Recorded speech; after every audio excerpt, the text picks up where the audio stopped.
Brotherly D just giving me some joke here in the studio. Welcome to the People's Talk Show, London Town. This is the 25th of May, Sunday, and boy, outside the day looks kind of beautiful. You know, the sun's busting. I come out with my coat, same as Brotherly D, and we are sweat like a horse now. Anyway, I've got to say one love and big up and enough respect to my brethren every time for, you know, the vibes, the musical vibes, and the beautiful conversation. Bobbling Jed. Respect, Commissioner. Okay, London, I want to say thank you to each and everyone who took time out with me once again. And do remember, you can catch me back here inside the place between the hours of 5 and 7 inside the Cruise Jump Special. Okay? And do remember, also the Black Awareness Day not today, tomorrow. All right? Do remember, okay? I want to see quite a massive down there. All right? Also, I'll be there, but I'll have to leave from there and come in the studio to do my business. So it's me, the Wobbling D, saying thank you all, and I'm handing you over to the Commissioner. Yes, brethren, one love. And for all of you brethren and sisters that keep hearing his voice and would like to know exactly what he does look like, come down tomorrow and you will not be disappointed. See? Anyway, welcome aboard, everyone, as I said, to the People's Talk Show. Good morning, and I hope it's been so far, you know, excellent weekend for all of you. Bank holiday weekend, this is our time, Black people's time. One of the longest holidays in the whole of the people's, what do you call it? Summer solstice, okay, and it happens to be our time. There's so many events going on today, and throughout the course of the week, all right, well, throughout the course of the next 3 days, on Black awareness, on African liberation, there's discussions going on about us as a people and trying to empower ourselves to get further ahead and improve the situation that we as a people are facing. So if you cannot for some reason get down to the Black Awareness Day at the Moonshot tomorrow, everything will be kicking off from around 12 o'clock-ish. If you cannot get down there or you live too far, try and find some event that's going on and give it, you know, even if it's an hour's support. You know, that's all that they are asking of your time, just your time. Time is so precious that, you know, a lot of the time we haven't got it to give. But if you can give someone else, give some organization, you know, a couple of hours a week, not that much, if you really consider how much time we waste, it's not that much. You know, so try, especially over the next 2 days, today and tomorrow, support any one of the black organizations that's doing something progressive for black people.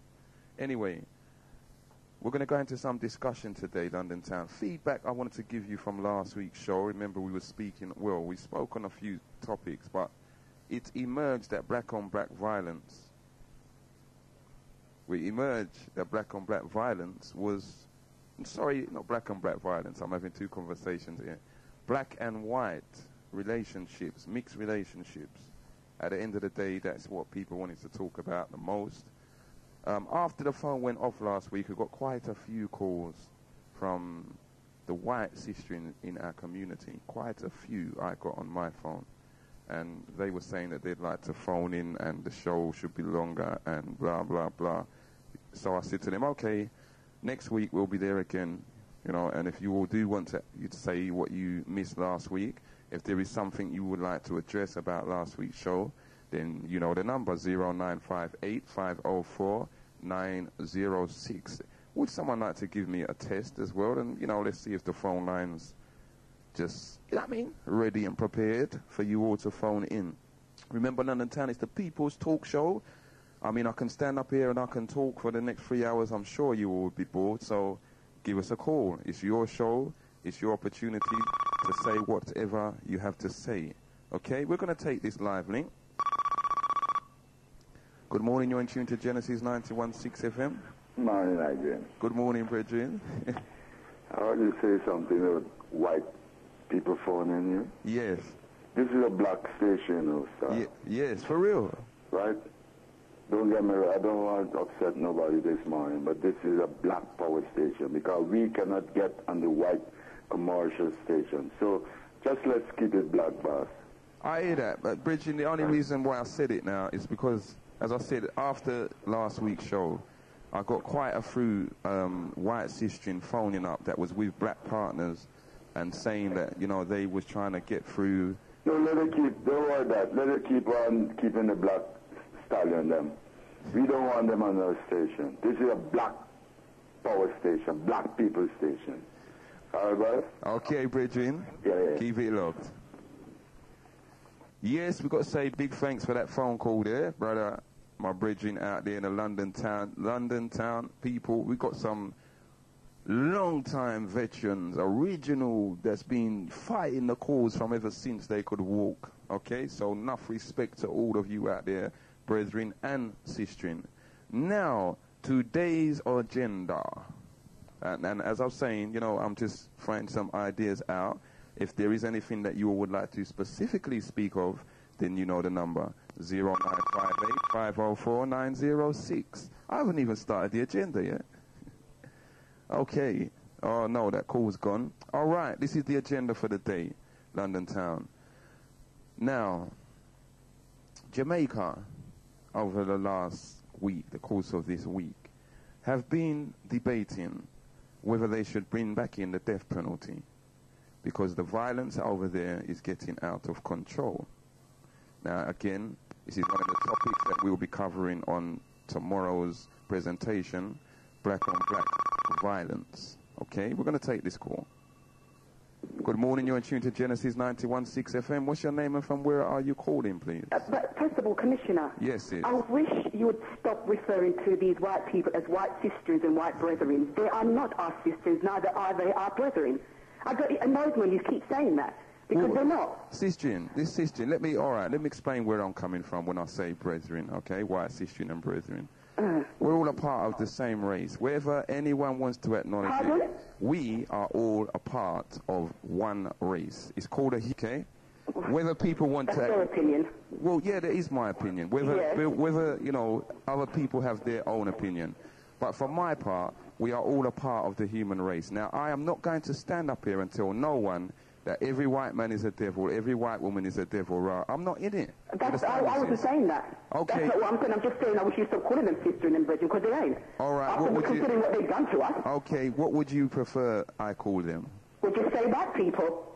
White people. Simple. Or the Caucasians. Okay. That's all. All right. Okay. Yeah. All right. Bye. Keep it locked.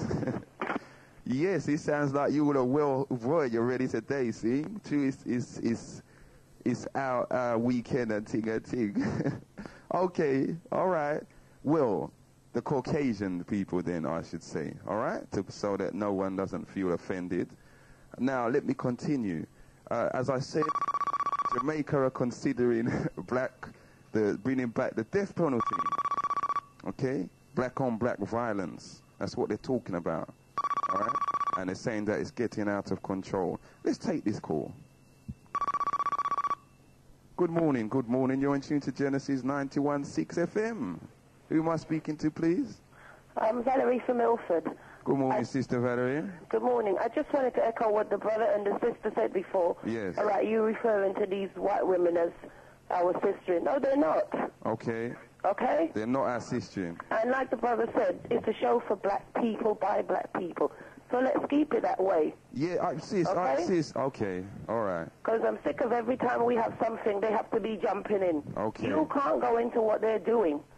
So that can be argued, you know what I mean? You've got Talk Radio, which is a white people's station. Anyone can phone it up. You've got Robbie Vincent on his talk station. Anyone can phone up that. You've got various talk shows. You've got various things. But this is white organizations. That's what I'm saying. They are white organizations, but still... But this is specifically for us black people to discuss black issues. They don't discuss black issues. They discuss general issues. Right? Who, the white people? But this is to discuss black issues, what's happening to us in our communities, and what we can do about it. Okay. It's not for white women to jump in just because they're there with foolish black men. All right, sister. You understand what I'm saying? Yes, I hear that, loud and clear. Okay. All right? Yeah. Bye-bye. Bye. Keep it locked. Boy, London Town, you all ain't petting today at all, huh? All right, okay. Well, if there was any Caucasians listening, you know, I don't think they would even bother now. You know, so, enough said. Anyway, as I said, and the reason why I did bring that up is because of last week's show. We was discussing relationships, mixed relationships, okay? You know, for everyone's information, some of the callers that we did get were not what you would call totally black, all right? Some of them were of mixed relationships. It was a product of mixed relationships. And for my part, I've listened back to the show, and they spoke most eloquently about their experiences and how they see everything through their own personal experience. Let's go ahead. Oh, gosh. We're going to take this call. No, they've gone. All right. I'm going to quickly tell you all what the agenda is. Don't phone for a second, anyone. Listen to the agenda. As I said, JA are contemplating bringing back in the death penalty, all right, in Ireland. They have, at present, 3 men on death row who, if I've got my information correct, are lined up to be executed sometime in the next month. All right. Now we've talked about this problem before, the West Indian Islands being ruled and still acknowledging the Queen of England and having to send all of the educational examination papers up to England to be marked. Okay. Well, here's another example. The lawyers for these men that are on death row, the last hurdle of appeal that they have, because it's been said that, yep, you are going to be put to death because of your crimes. The last hurdle of appeal that they have is to write or to make an appeal to the Privy Council, guess where? Yep, right here in London. This is from Jamaica, from the West Indies. You know, this is the last opportunity they have, all right, to write to the Privy Council, to put in an appeal to say, look, really, let's look at this again and blah, blah, blah. How comes, you know, even our law system in the West Indies has to get permission from here, do not have the last word. They don't have the last say on how their island is ruled. You know, this is one of the things that I think it affects us to a very, you know, greatly. It affects us here. Now, we are here, and we have certain power that we don't even know, or we're not even using. So, you know, London Town, bringing back the death penalty, the black-on-black violence over there, they've said is getting out of control, out of hand. There are some heinous crimes going on against our own people, by our own people. One of the topics we'll be discussing tomorrow, the black-on-the-black violence. Well, in Jamaica, they're saying, look, enough is enough. This is our solution. If you will go overboard, death penalty. What do you think about that, London Town? Okay, that's the first topic. Secondly, now, there are many people that say, what you're going back to Africa for? What's this thing about Africa, Africa, Africa? I was talking with my colleague yesterday, Sister Be Nice, and she showed me something that came out of Friday's Guardian, all right? Guardian, you know. How many people read the Guardian? But it came out of the Guardian. Now, this article was big, bold, and brass, and it was saying Ghana, which is somewhere I know enough black people go to Ghana, you know, especially enough Rasta people.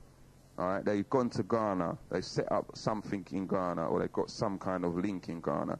And plenty of other black people as well have done the same thing.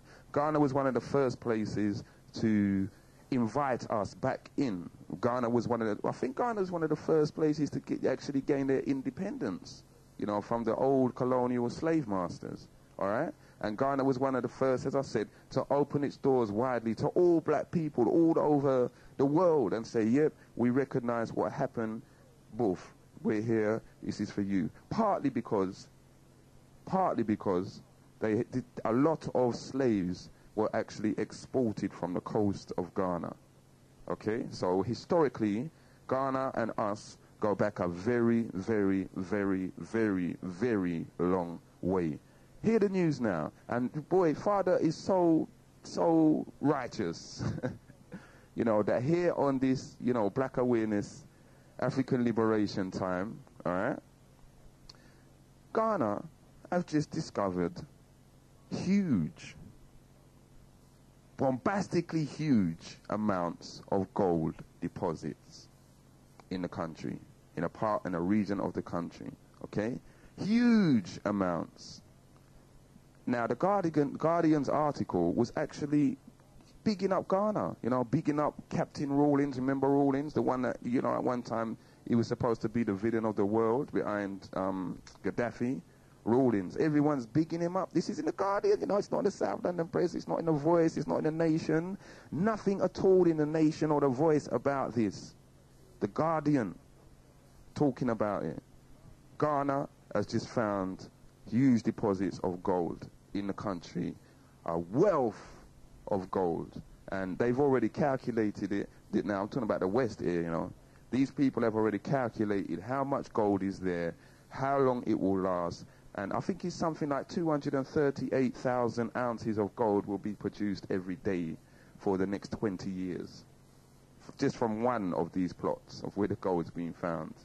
Okay, so, boy, for all of those that, you know, were saying all this time, Africa, Africa, that's where it is. Look, you know how much, do you know how much money, do you know how much wealth that is London Town? Do you know what that can do?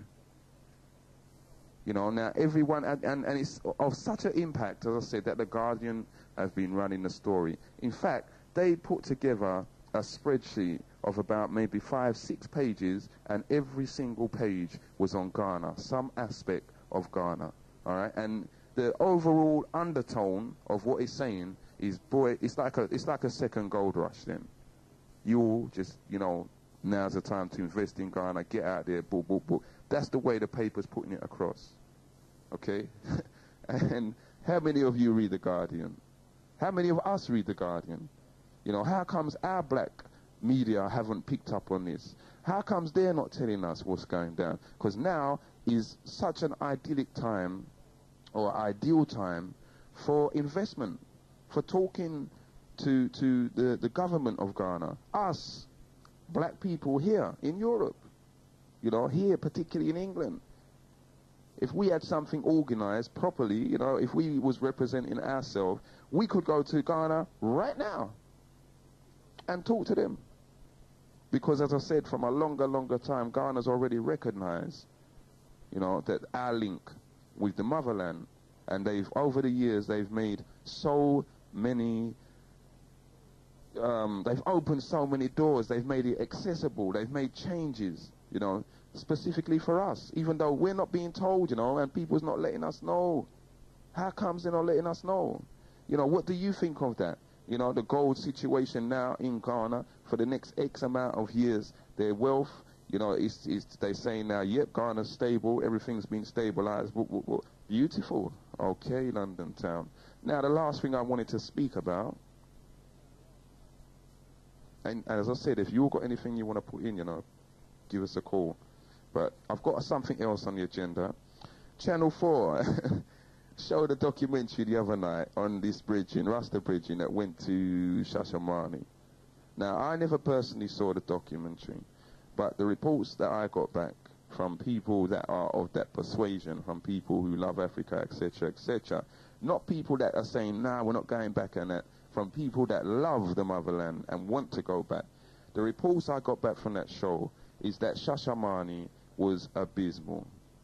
The whole state of affairs, and for anyone that doesn't know, Shashamane is a portion of land that was given to all black peoples of the world by His Imperial Majesty Emperor Haile Selassie as kind of reward or acknowledgement for their help in staving off the invasion of the late Italians, etc., all right? For those that don't know, many black people, when Ethiopia was invaded the last time, many black people left wherever they was and went home to the motherland to defend the cause.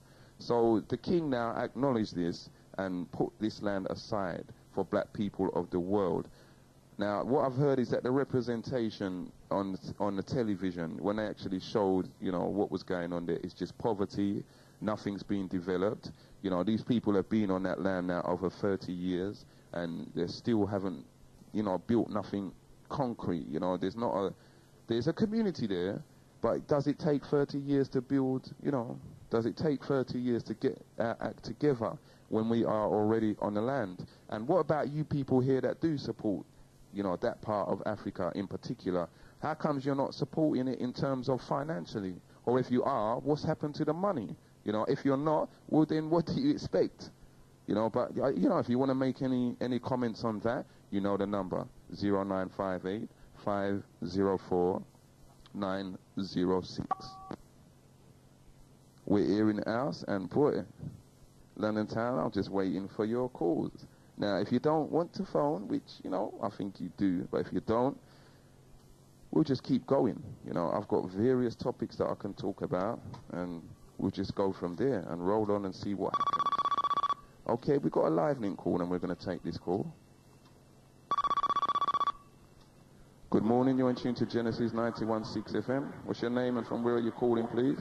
Good morning, James calling from East London. Good morning, brother James. How are you? Fine, thanks. Good. Today, I want to talk to you about Ghana. Yes. Because Ghana, you know, we can't be surprised that they found such deposits of gold in Ghana, because Ghana used to be called the Gold Coast. The Gold Coast. That was the name of the country. Yes. You know? Yes. And it has been known through hundreds of years that this is the main deposit of gold in Western Africa.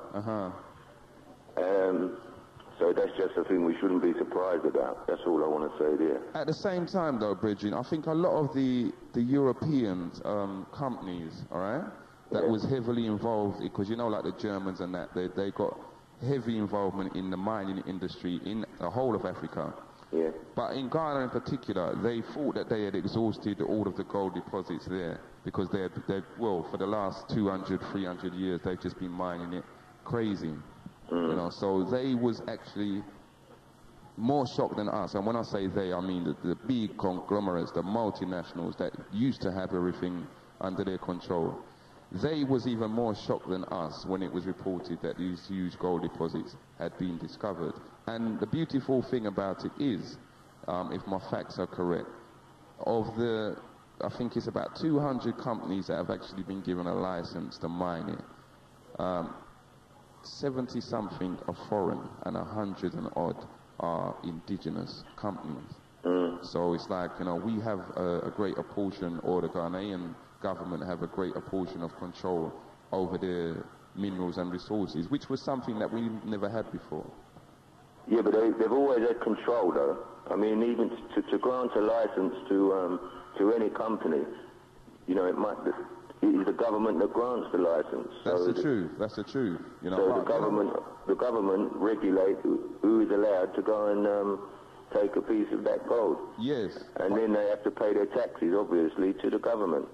Okay, but in the way that I'm meaning, brother James, is now gold companies in the past that was like operating out of Ghana, the government used to get back maybe 12% of the total whatever revenue was made. All right, and the international corporations was getting 80-odd%. You know, now that's been addressed. Yeah. That situation is not the same again. Yeah, well, as well, you see, Rawlins is such a powerful leader, and I don't know if you know why he's such a powerful leader, because his wife is the Queen of the Ashanti. I don't know if you was aware of that. I didn't know that. Yes. She's the wife of the Ashanti. She's the Queen of the Ashanti. And that is his wife. That is why he's so powerful. And you see, incidentally as well, talking about, I've heard some brothers and sisters with the racism business, he's half white, you know. Who, Rawlins? Yeah. What? Yeah. What? Yes. Are you sure, James? Absolutely 100% positive. On which side? I'm not sure which one. I think he's, I don't know which one is white, but one of his parents are white. Definitely, that's not even in Jerry Rawlins from Ghana. Yeah, General Rawlins is half white. What? And if you talk to Ghana, I've been to Ghana. When you talk to Ghanaian people, you see, strangely as if people have got black in them in this country, we say they're black. Yes. If they've got white in them in deep Africa, they say they're white. Funnily enough, you know, just as an expression. If they got white in them. And Rawlins, he's a white man. To them. Even though he's a black man to us, to them, they say, oh, yeah, Rawlins is white because he's got a white parent. Tell me something, James. Do you know where Rawlins was educated? No, I don't. Okay. No, I don't know where he was educated, but I just know for a fact that he's definitely half white and half black. You just shocked me, Bridget. You just shocked me, for real. Yeah, but you see, he's married to the Queen of the Ashanti, which gives him great authority amongst the people. Okay. Do you know? You don't happen to know his wife's name or title? No, I don't know. Even though I used to know those things quite depth, in quite depth. I can't remember the names, because it was like 10 years ago I was there. So I can't really remember, but that is a fact anyway. Okay. Take it on me. I wouldn't make up a lie to spread to the whole of the Black London. Now, Richard, I'll take that on board. I'm not going to say that everyone out there won't, but I'm going to take it on board. So, yeah. I expect that we shall have some calls. Yeah, and also, you see, all West Indians can go to Ghana. If you're a West Indian, you can go to Ghana and you haven't got any problems at all, immigration-wise. That's right. You're free. Like if you go there with your British passport, you have to register when you're in a certain region. You have to register and all that kind of thing. And if you want to move from one region to the next region, you have to register with the police. Yes. But if you're a West Indian, you don't have to do that. Boy, so for them that want to go Ghana, that's one of the places where it would not be an advantage to have a British passport. Well, not to say it wouldn't be an advantage, because if you've got a dual passport, some people have Jamaican or West Indian passports and English. But me, when I go there, I put up me Jamaican passport. Yeah, for sure. And I've heard many other travellers say the same thing, Yeah. And in fact, a little experience I had when I reached Ethiopia, Addis Ababa. Yeah. I had a British passport, and they didn't want to see it.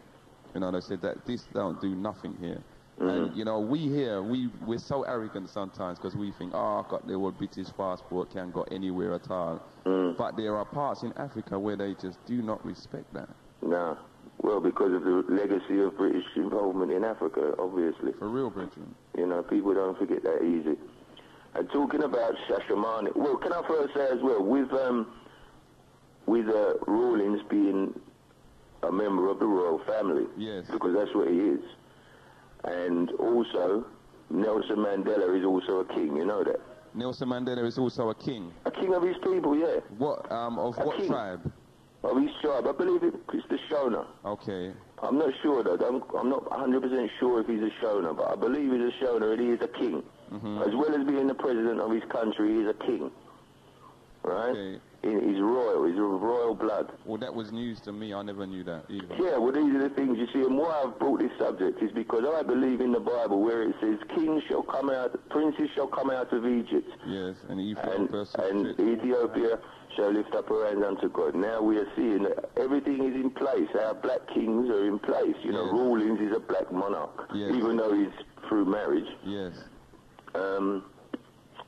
Mandela is a black monarch. Very powerful. And again, Bridget, one more thing I wanted to add about that, right? Yeah. That this thing in Zaire, the war and all that was going on. Yeah. Did you know that because we're always here talking about our sisters and our, sometimes I've said many a time, there's a lot of our sisters out there that's putting the brothers to shame in the work rate that they're, maintaining for the cause. Did you know that all of the first ladies in Africa, like Rawlings' wife, Nelson Mandela's concubine, etc., they have formed a party, or they formed a group of first women, and they actually went to Zaire, and they done a lot of negotiating on, sorting out the whole situation. And it seems like now this organization is going to be a permanent thing, and the women are going to actually be going to trouble spots on the continent and trying to help the people solve the problems. Yeah. So again, that kind of falls in, again, if you're saying you believe in the prophecy and the way out of prophecy is being told, it does seem like everything's coming together. Yeah, we just have to be able to look and read the signs. For real. And through our own education and history of our past, we can read the signs more clearly. For real. And if we know who we were in the past, who we are, and who we are today, and we can build ourselves with a dignity of knowing that this is African monarchs ruling the world. Yes. And then we have to then behave accordingly. Is to not even let down the side, or you know what I'm saying? For real. But what about what about the other argument now that particularly Nelson Mandela is a sellout, and he's just a puppet now for America and the West. Mm. You know, because again, in South Africa right now, there's a whole heap of mass investment going on, and there are a lot of white people going out there in their droves and setting up themselves.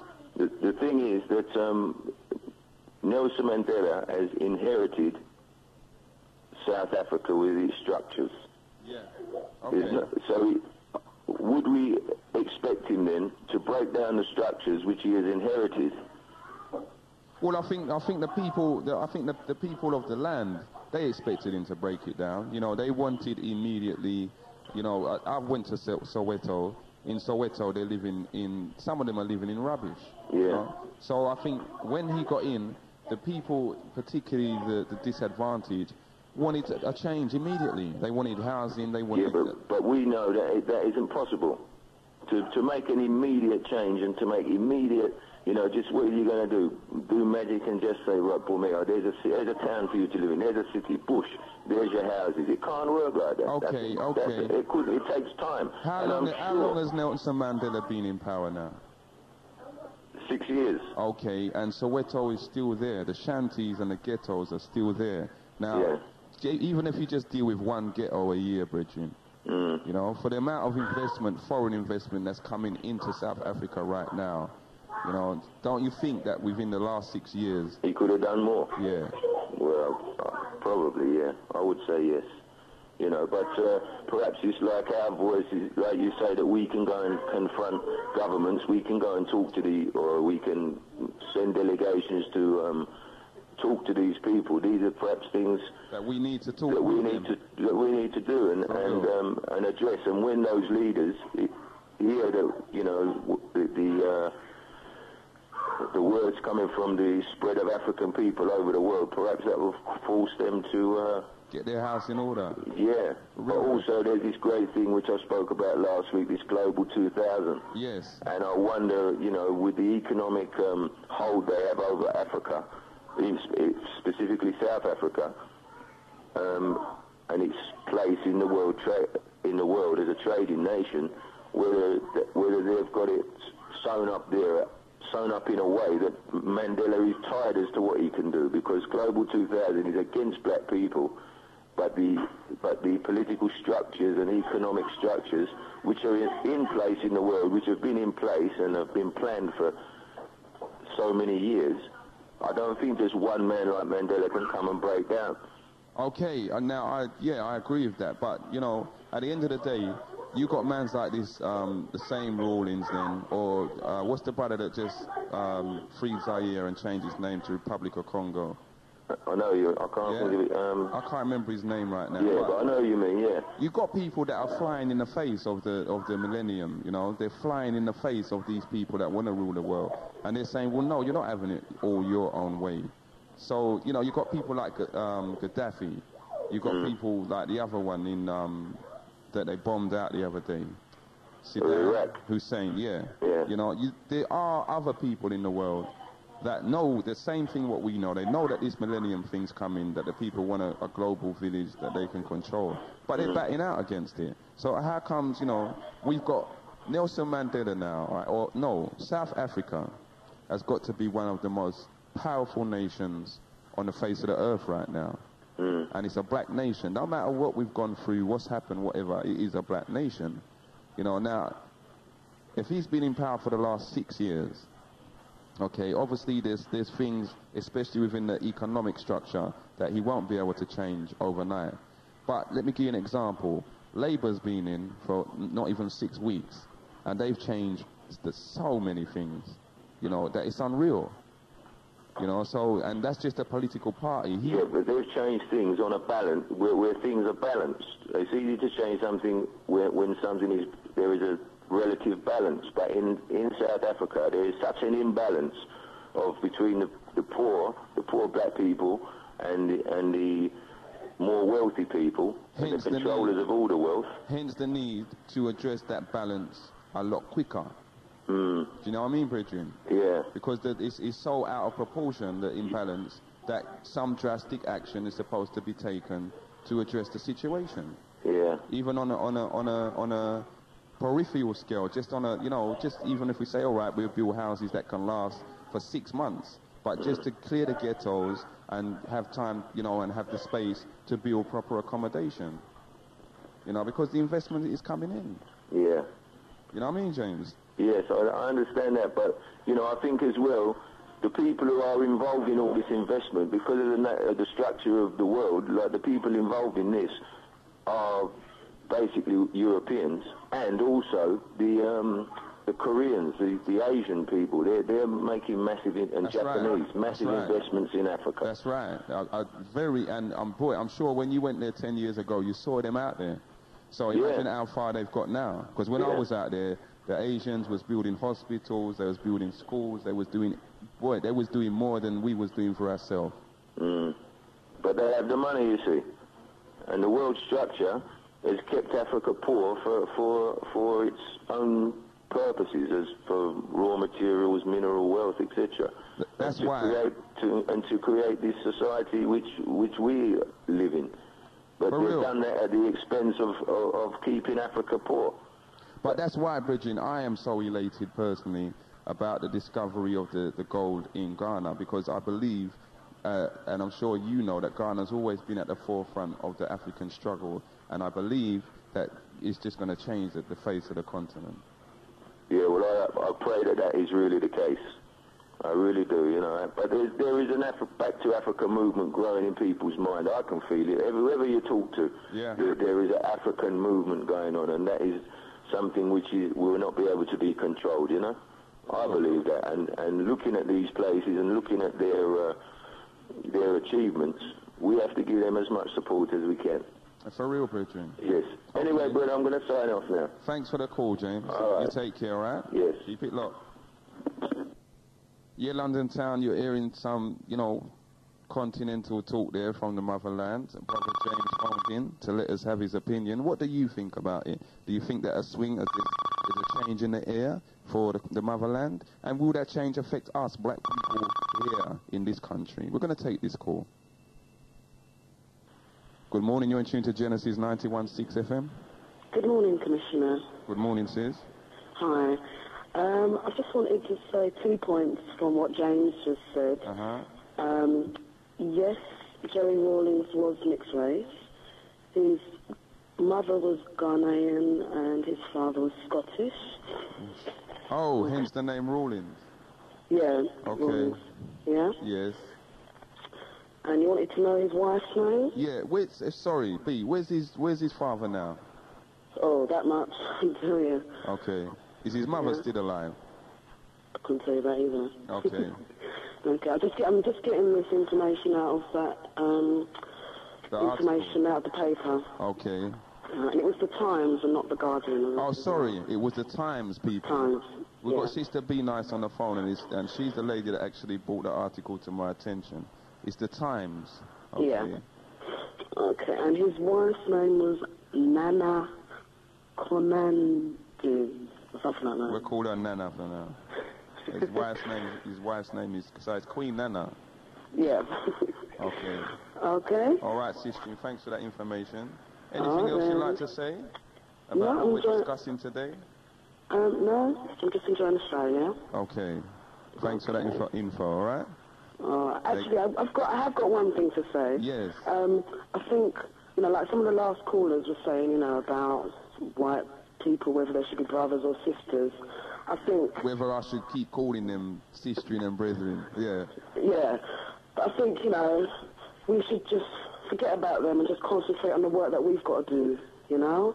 You know, we know what our history is about, and, you know, there might be certain anger there and whatever, but I think we should just concentrate on what we as black people have got to do and just forget about them. Okay.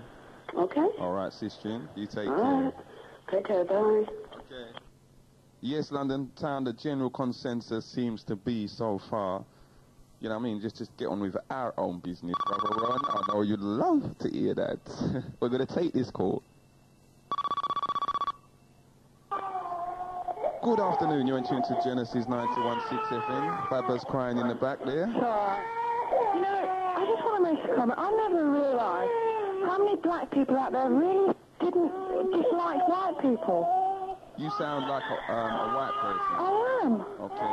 And I listen to your radio show whenever I can. Yes. I love everything there is. Yes. The black music, the black life, everything there is. Yes. I just can't see why people can't live in peace. Well, all right, sis. Listen. Oh, sorry. According to the people, I shouldn't even call you sis. But listen. Now, black people, the history of black people's relationship with white people has been, to say the least, very terrible. Okay. Okay? Now, a lot of us, now even here, are going through living now in this time, you know, forget even the last 400 years for the moment. But in this time, what we've experienced at the hands of many white people, all right, is being, you know, like perfect hatred. So, because of these experiences now, many black people are just very weary, and, you know, at the end of the day... But we're not all like that. Yeah, but, you know, at the end of the day... Okay, maybe the majority are. I hear you, sis, but at the end of the day, right... You're going to get into trouble for calling me a sis. You're not allowed to do that. No, that's the way I speak still, you know. At the end of the day, right... Now, I've heard white people say slavery, you know, it wasn't us, it was our foreparents and blah, blah, blah. But at the end of the day, the majority of white people, well, every white person is still benefiting from the actions of slavery from how many hundreds of years ago. Okay. You know, so... But we're in 1997 now. We're in 1997 now, and everything, well, even the Queen today has still got the biggest jewel, right, the biggest diamond in the Queen's crown comes from Africa during the times and when slavery and exploitation was going on the continent. So just to show you from, you know, how far the white nation are still benefiting, and this is not just here, all over the world. You know, if you go to America and in the vaults of, what's that famous bullion place? I've been to Jamaica, and black people over there don't behave like they do over here. It's totally different. That's right, because they haven't had the same experiences. You know, they've had different experiences. They've had to deal with the white man from a distance. We grew up here. We went to school here. You know, I'll tell you a little story. I used to go to nursery, and my best friend was a little white boy named Jamie, right? At that time, I didn't know nothing about colour, and my mother never brought me up in a way, you know, to hate a certain people because of their colour, even though she went through her persecution with white people as well. Anyway, me and this boy, we grew up, we went together, we used to go shop teeth sweets together, check girls together, everything, as we grew up, all right? We went to the same school, and one day, some of his friends decided that they wanted to fight me because of the colour of my skin, and I was around with him. We was confronted by maybe 4 or 5 other boys that wanted to beat me up, and I was ready to fight, you know what I mean? I'm ready to go for it. To my amazement, Jamie, my best friend, stepped over to the other side with his friends. You know, and the next thing I knew, instead of facing 5 white boys that wanted to beat me, I was facing 6. Well, he wasn't a true friend then, was he? Well, no, I didn't know that, you know what I mean? But at the end of the day, what I learned from that, or what I don't, you know, I'm not going to say it was right or wrong, but what I learned from that is that everyone, when push comes to shove, you stick to your own. You know what I mean? And that's what's made me survive. I met a man out there, and I brought him back, and I married him. You married a black man? Yes, from Jamaica, and I sent for him and everything, and I've lived happy for the last 4 years, and we have a child. Well then, tell me something, what's the fascination with black men? What? There is no fascination. To me... No, I'm not trying to say in a derogatory way, but I'm saying now, you're here, right? You're a white lady, and there's the world of successful white men out there that will give their right arm for a wife. You know, well, I was married for 12 years choose? to a white man, so this is my first experience with a black man. And to me, I didn't look on his colour, and it wasn't being coloured blind or any of that crap. I saw him because, to me, he was a wonderful, kind person. And I felt that he had a lot in his heart to give. And I saw him for that. Okay. So, love knows no colours. Well, yeah, and he's a wonderful man. Okay, now... you said you got children? Yeah, I've got one by him. You got one? Okay, now is your child growing up as a how is your child dealing with the two cultures, or is your child old enough to... Well, she's only 10 months old at the moment. So she's not old enough to face that yet? Well, then how are you going to... Now, you said you listen to Genesis, okay, all the time, and you've heard the opinion of a lot of our listeners, regular listeners. Now, how are you going to prepare your child to deal with that situation? I don't know. I haven't come across that yet. No, I'm not saying that you've come across it, but I'm saying as someone now that listens to this station, and you've heard these opinions... All right, and it's a people's talk show, so this is just people, everyday people, expressing their opinion. So obviously, you know, that you should know from what you're hearing that kind of vibes is out there, even if you haven't come across it. Okay, now I'm asking you, how do you intend, or how do you and your partner intend to prepare your child to deal with that? I don't know.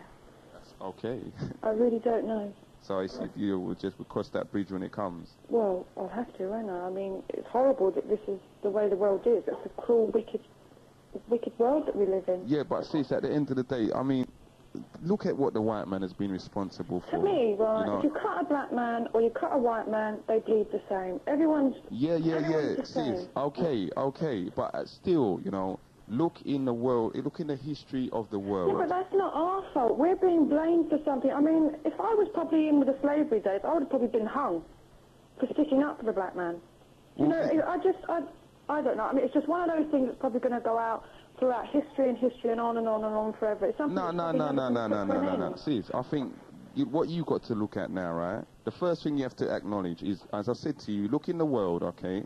Look through history, look today, see who's making the bombs, who's making the guns, who's chopping down the forest, who's polluting the air, who's mashing up the earth, who's poisoning the water, who's killing the children, you know, and then maybe, you know, you get an understanding of why there are people of other, because it's not just black people that are saying this, you know what I mean? Why these people are saying what they're saying, because just the example of what is going on, you know, now we can also...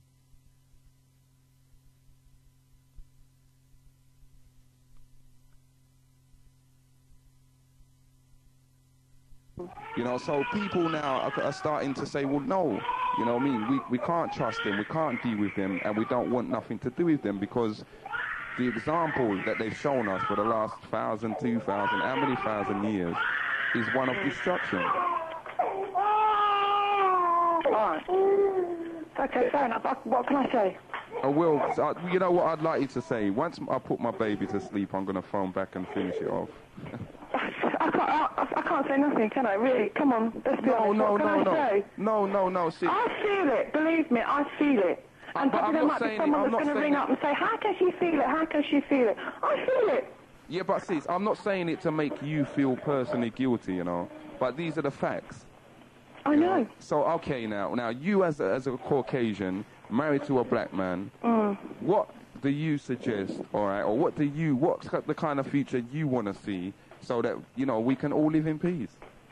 But that just isn't going to happen. We're going to live in a fantasy storyland. That can't happen. Okay. Because people obviously have hate in them.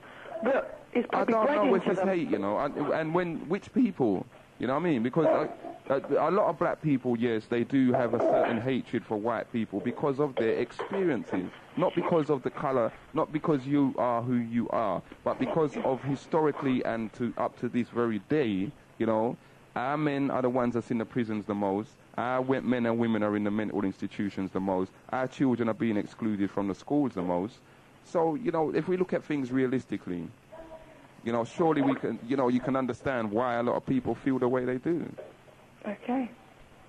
You know, but I don't want to paint a picture of pure doom and gloom, because obviously there are other black people out there that don't feel like that, because you're married to one. Maybe not. You know? Maybe not. But that's only majority, isn't it? That's the majority. There's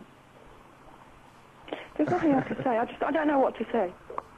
Well, boy, listen, see, just keep listening to Genesis, right? Okay. You know, you just keep listening, and don't be put off. You know, as I said, this is the People's Talk Show. Everyone's entitled to their own view. That's Everyone's right. entitled to their say, and obviously everyone has a mind of their own, and they actually think for themselves. That's the truth. It, isn't it? That's the truth. You know, but Okay. all the end of the day, is what it is about is working collectively. You know, Genesis is about, you know... I mean, personally, I don't have no problem where black people are concerned. I work as a nurse. I don't have no problem whatsoever. Yeah, anywhere. you won't. I've never had any dealings with problems or anything like that. Yes, I've always you won't. got on. Yes, you won't. You won't. See, you won't, because black people by nature are not going to go and put themselves out to give you grief. You understand? By nature, because that's not how we are. We're a loving people. But because of experience, because of, you know, what's gone on, you know, you will have people that they just don't want to know.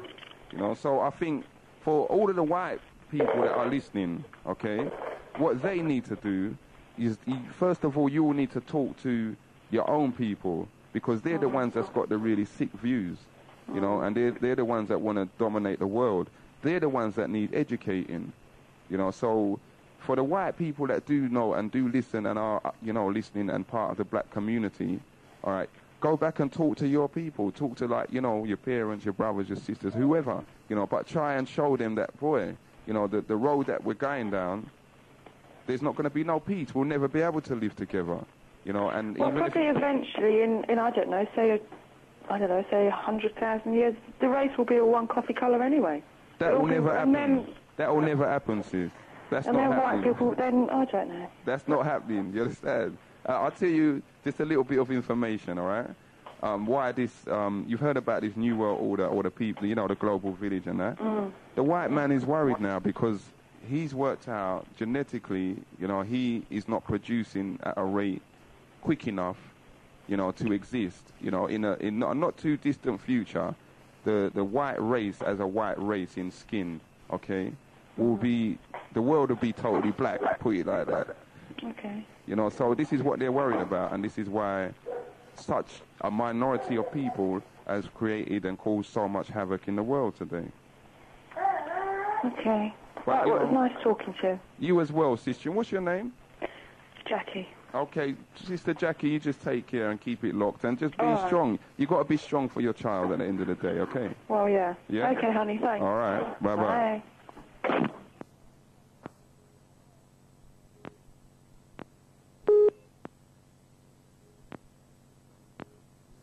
Yes, London Town, 0958504906. We had Sister Jackie just phoned in. She said she's a white lady. She's married to a black man for the last 4 years. She's been listening to Genesis ever since there, and she can't understand why there's black people out there like that. Good afternoon, you're in tune to Genesis 91.6 FM. What's your name and from where are you calling, please? Good afternoon, Genesis, peace, man. Yes, Bridget. Peace again. Now listen, the brother of the phone, James, right? Yes. I'm talking about him, Ghana, right? Yes. Yeah, Gold Coast or Ivory Coast, right? I know that voice. Yeah, man. Okay. I mean, exactly. Hello, Bridget. Yeah, well, peace, man, one love. So, hear this now. Yes. I'll say Ghana, right? Yeah? Yes. Now, let me show you something, right? 75% of the black people, where the place that they know called Jamaica, yes? Is from Africa, from Ghana. 75% of the population of Jamaica. Yes. Yeah, what is Jamaica now? Come from Ghana. Okay. Yeah? All right. Also, what go on in the worldwide thing now, right? Right? Who are run Ghana now? You said Rollins, yes? Yes. Well, Rollins' daddy is a Scotchman, as the brother said before, yes. The sister said, yes? Yes. Yeah? Yeah. Now, irrespective of who him daddy is really, you know, right? It doesn't matter. Because I see like the white man you just talked to now, yeah? Yes. She said she married to a white man for 12 years, right? Yeah? Yeah, yeah. Now, your name Commissioner, yeah? Yes, Bridget. You, right? Yes, Bridget. There's a light, yes? Yes. And if I as a man look for you, I can see your heart, you know? Yes. You don't know that? Okay. Yeah? You can see the light within. I can see your heart, man. All man heart. Every living soul heart. So that means see them heart. So Bridget, so that means that you can look at a man and know whether he's wicked. Whether wicked or not. Okay. If he is a child of the Most High, man, you know it straight away. So hear this now. You see when this white man go to Jamaica now? Yes. She see herself in a mirror that she's never seen before. So she find the other half of herself. Okay. You understand? In a black man. In a black man, it's not color, you know. So well, then, yeah, well, that's what I want you to explain, Bridget. How is that genetically possible? Because people say it's not color, but she didn't. She went to Jamaica knowing that it's black man that she's gonna see there, not white man. Well, she going to see man, but she knows that the place where she go, majority of the people that she going to meet is going to be black people. So she could have meet a white man same way, but she never meet a white man where she could see herself in his mirror, and likewise he also. Because you can't look at some black people, you know, you can't see them heart, man and woman alike, and even the children too. You don't look white babies when you say about nowadays here. Yeah. Some of them they have no heart. What do you mean they have no heart? They're without soul. Why, Bridget? How can a living thing be without a soul? You cannot live a thing without a soul. Yeah. So the Almighty who gives you is light, right? When him come again, you know, and we see his light, you know, so we know every living thing that him created, you know. He make it so you will see, know the evil and see the evil. Okay. Yeah? I hear that. So at the end of the day, there's black people out there, right? We can't keep us out. There's black people outside there, right? Who hate black people. Yeah, that's the truth, Bridget. Amongst every nation, you'll find people that hate their one another. But the point I'm asking now is, if that's the case, right, then why did the same creator make these different colors? Why not make everyone one color? And then everybody has the same color. But here when some people go away from God, when them curse the Almighty, you know. You understand? Them get in the state of confusion that goes for the black and that goes for the white also. Okay. You follow what I'm saying? Yeah, I follow what you're saying, right, Bridget. so, but isn't it two different? I mean, all right, you're a man that reads your prophecy, okay? Yeah, go on. All right, we'll go from a prophecy point of view. Well, me can't really read more than saying about, I can't just about write my name, but... Yeah, but, well, you know it still. I know you're a man that knows it, right? Yeah. Now, in that, all right, for example, you got man that would tell you, boy, as an example of why. Moses was a man, I think it was Moses or it was his brother. And the same black people cost Moses to it. For marrying an Ethiopian. Hold on, that's not the point I was getting at. The point I was getting at is that there was an incident anyway where I believe it was Moses must have done something and Father must have said to him, put your hand in your tunic.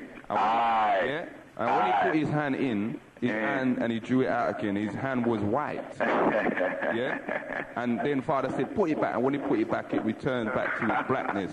So it's like, even from that point of view, Bridget, you know, and Father was trying to make a point to Moses there that, boy, look, if you're ram, this are going to happen. So what? Exactly, man. So that's what I say. Yeah, but he done it by actually turning his hand white. Right. The son said, I am black and I am white. It's not, that's what I'm saying, you know, it's not the color of the man. That's what I said to Moses, you know, as you rightly say, you know. He said, put your hand on your arm, man. When you remove it, it's like white, like leopard's type. So I said, put it back again, remove it again, it come back to original cell, which is black. Yeah, so then obviously, there is an importance in the color issue, Bridget. No, man.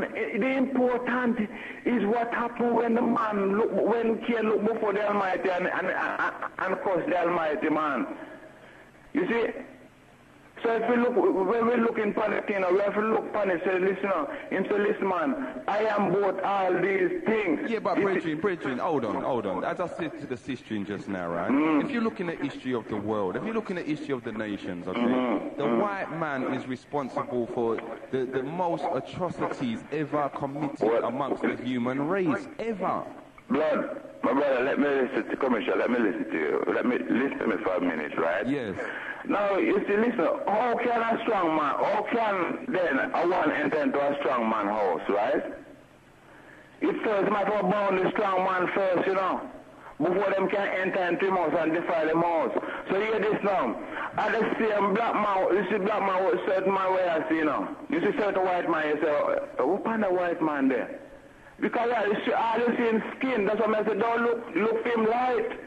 When you look for him right, again, when you see a black man again, you say the same thing. Another black man is a white man, but him turn him short inside out. when he went dark, when him cursed the Almighty and sell him soul, he got no soul at all.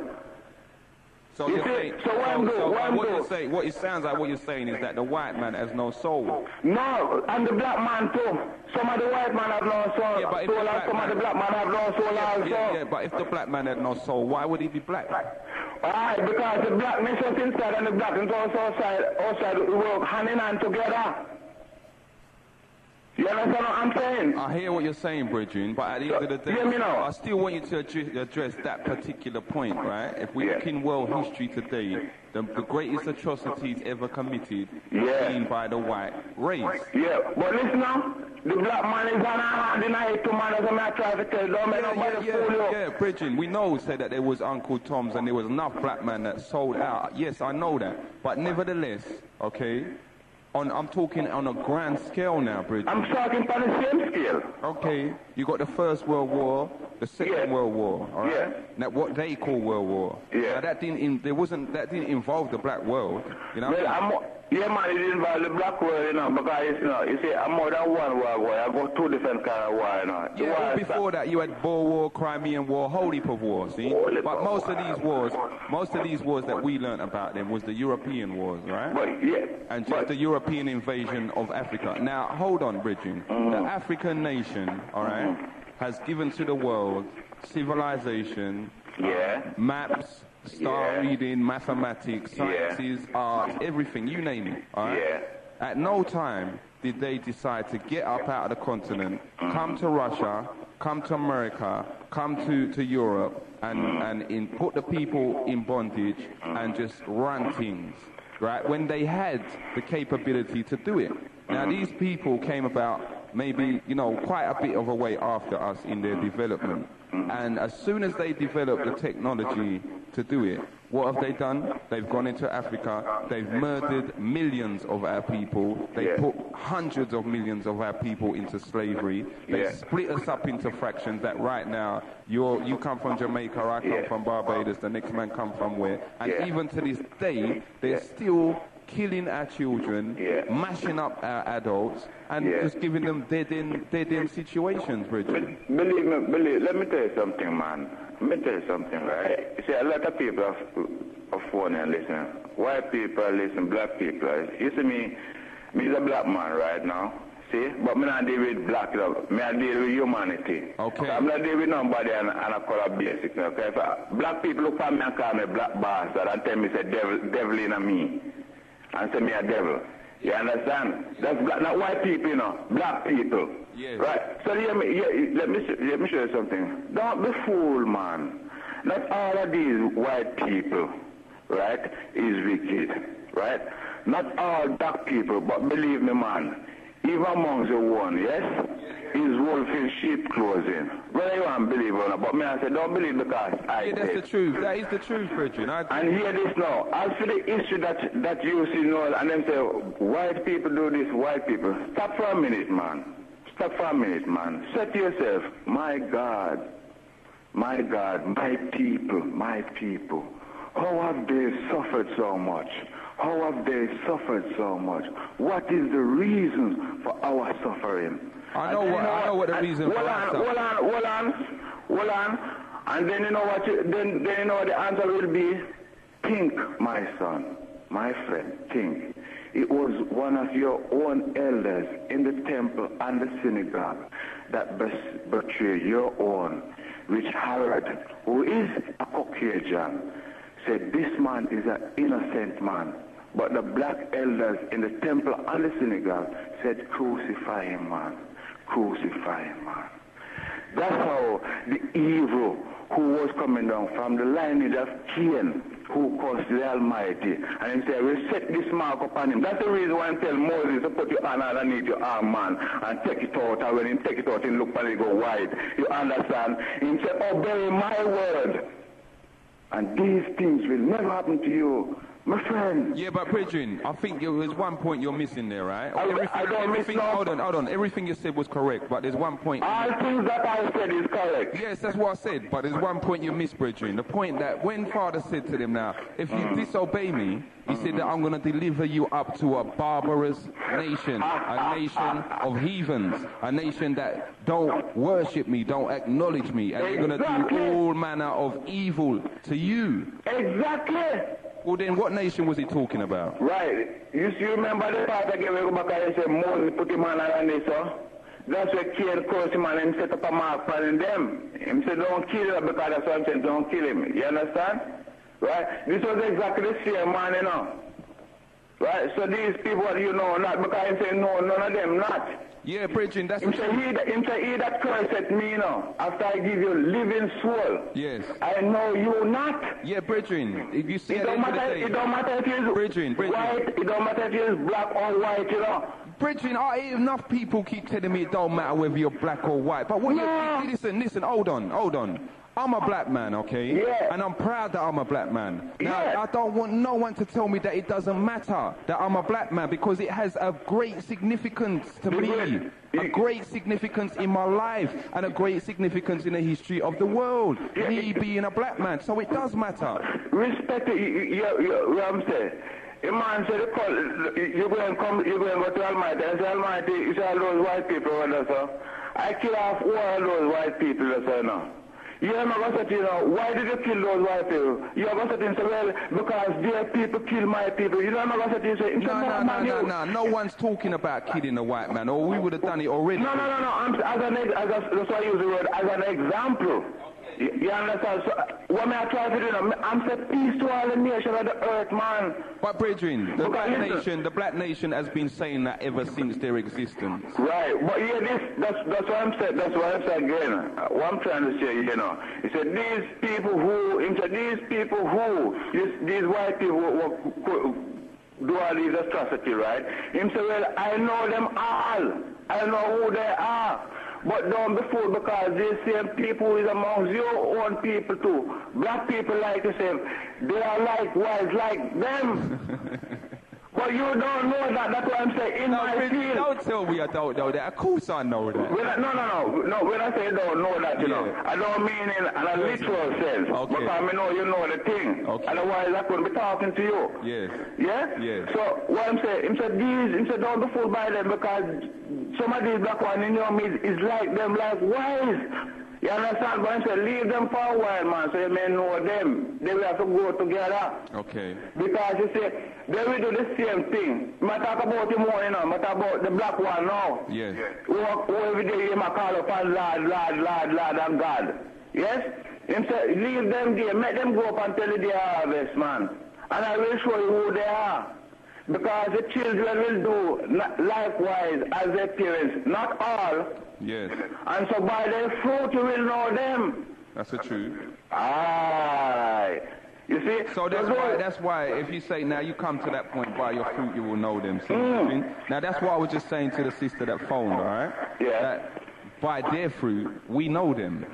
Precisely. Well then, if you know them, if you've seen, if you've got a living example, we are a living testimony of what these people have done. Okay, then surely at this stage in time, we know them, we know what their agenda is, we know what their thoughts are towards us as a nation. Right.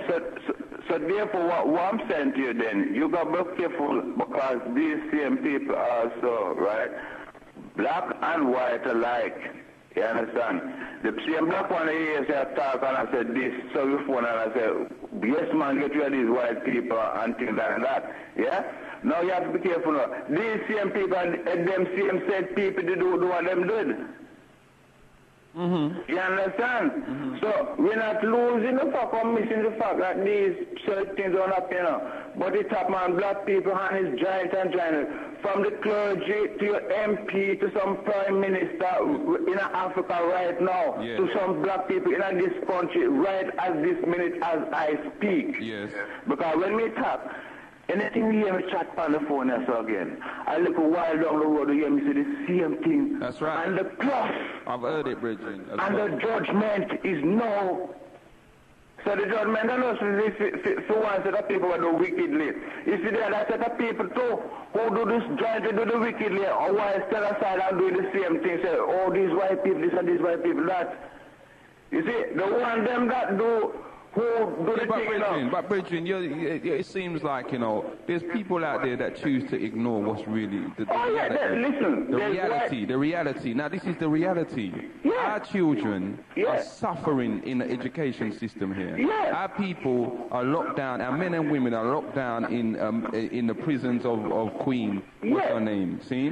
Yeah. The doctors, the Indian doctors, the white doctors. Yeah. If you go in any hospital, you're going to see the amount of black doctors there. You can put them in your hand and hold them. See? Now these people, all of these, the health service, everything, are experimenting on black people. You just had, hold on, you just had that boy that runs America come out the other day and say, I apologize because we was injecting black man with syphilis for the last how many years? Yeah. So how can you ignore all them things there, Bridget? No, you're not going to ignore it because, you know. You see the man that come out behind that thing, you know. There's a black man that's a tool, you know. He knows these things. But you see, because it's profit him, you know. For the 30 piece of gold I'm going to get, not this time, rather than silver. Judas. Aye. Believe many Judas and Judases, man. Templaces, high priestesses. High priestesses, them call them. I call some of them deaconess now. A high priestesses, man. Okay. And see the man minister now, he miss some time, you see, but he's now, him cause the Almighty too. The church minister, what you see nowadays, him cause the Almighty too, you know. Yes. Because him perform the Sabbath day. Okay. And the wife catch them.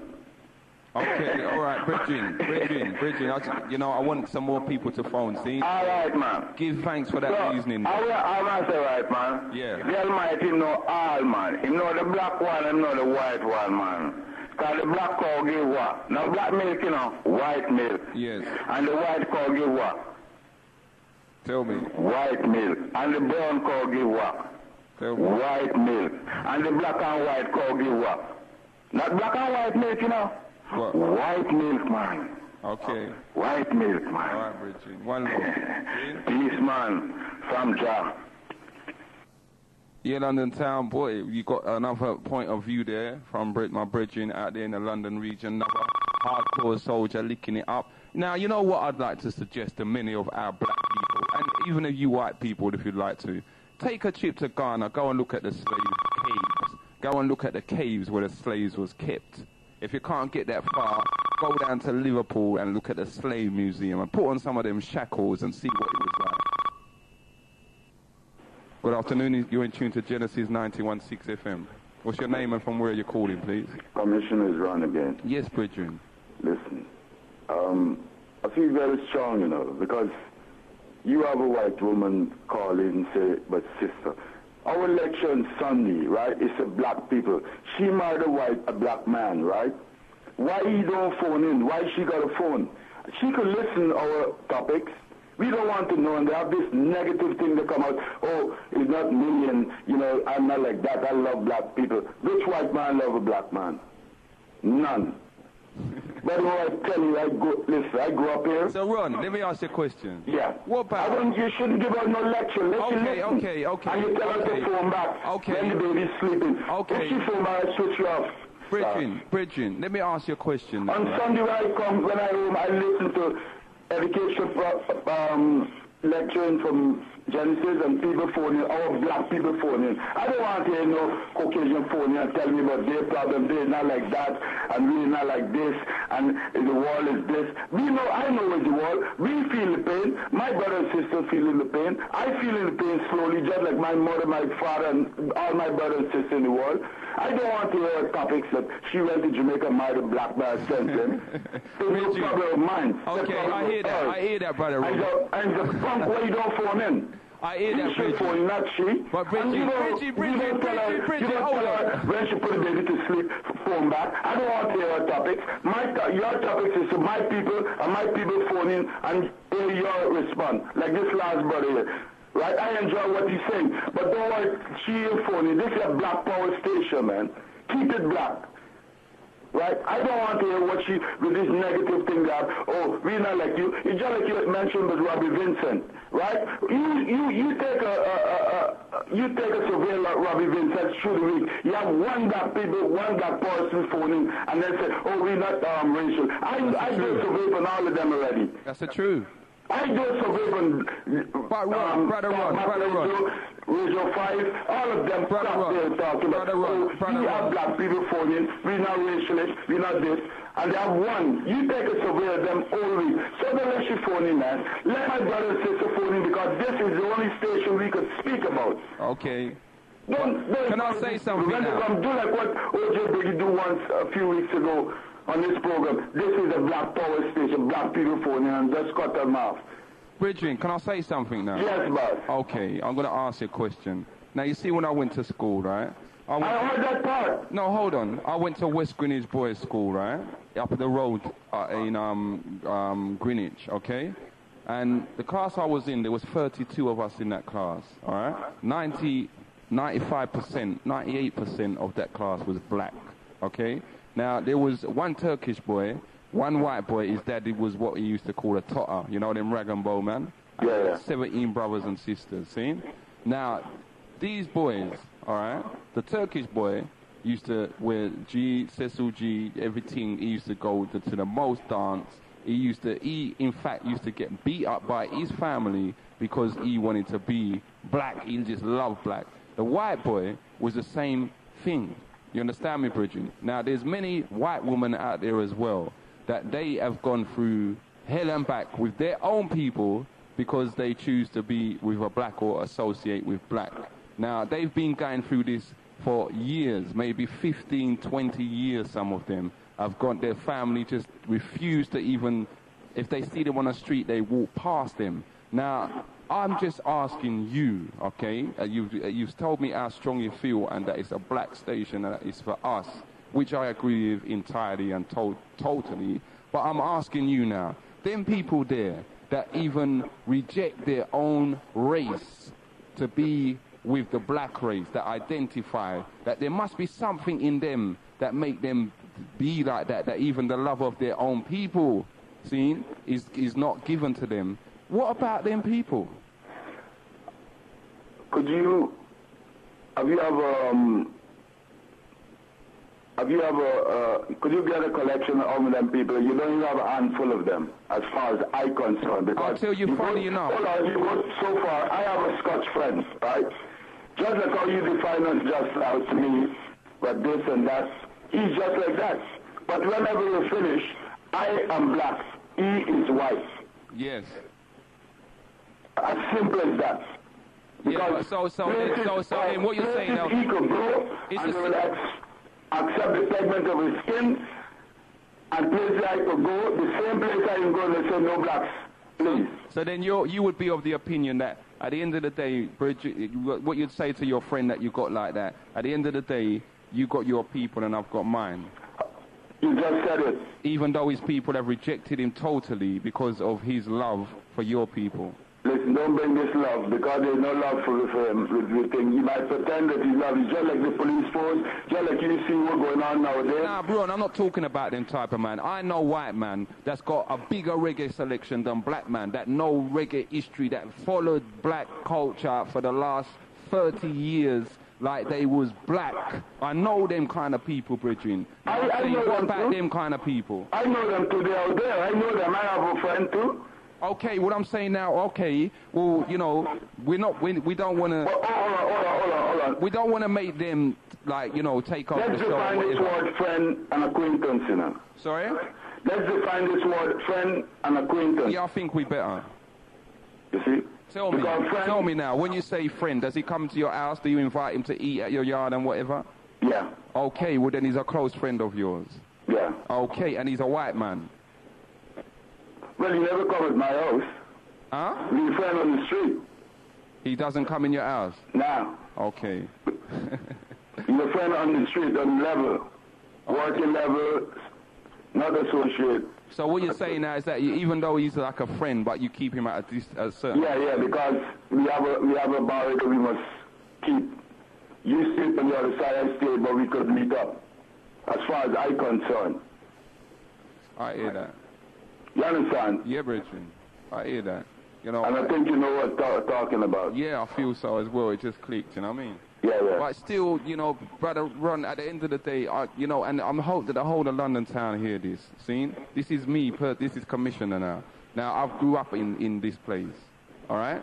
Now, I was surrounded. Remember what you said earlier on?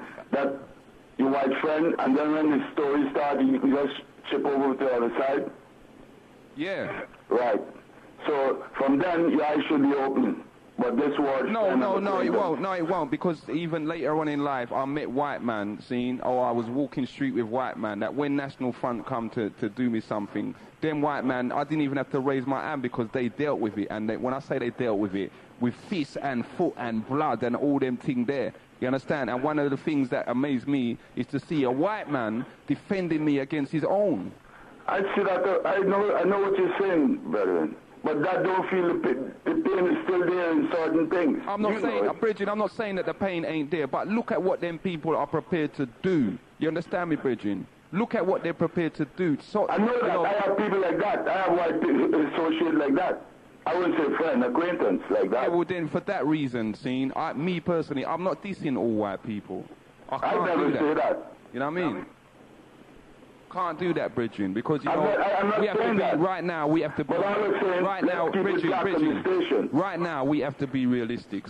There's Indians out there that would die for black man. There's a white man out there that would die for black man. There's Chinese youths. I can take you to one club down in New Cross, and every single youth in there is Asian. And if you close your eyes and walk in there, you'd swear blind that is black man. And they love black more than their own culture. Their parents are turning away from them because they just love black.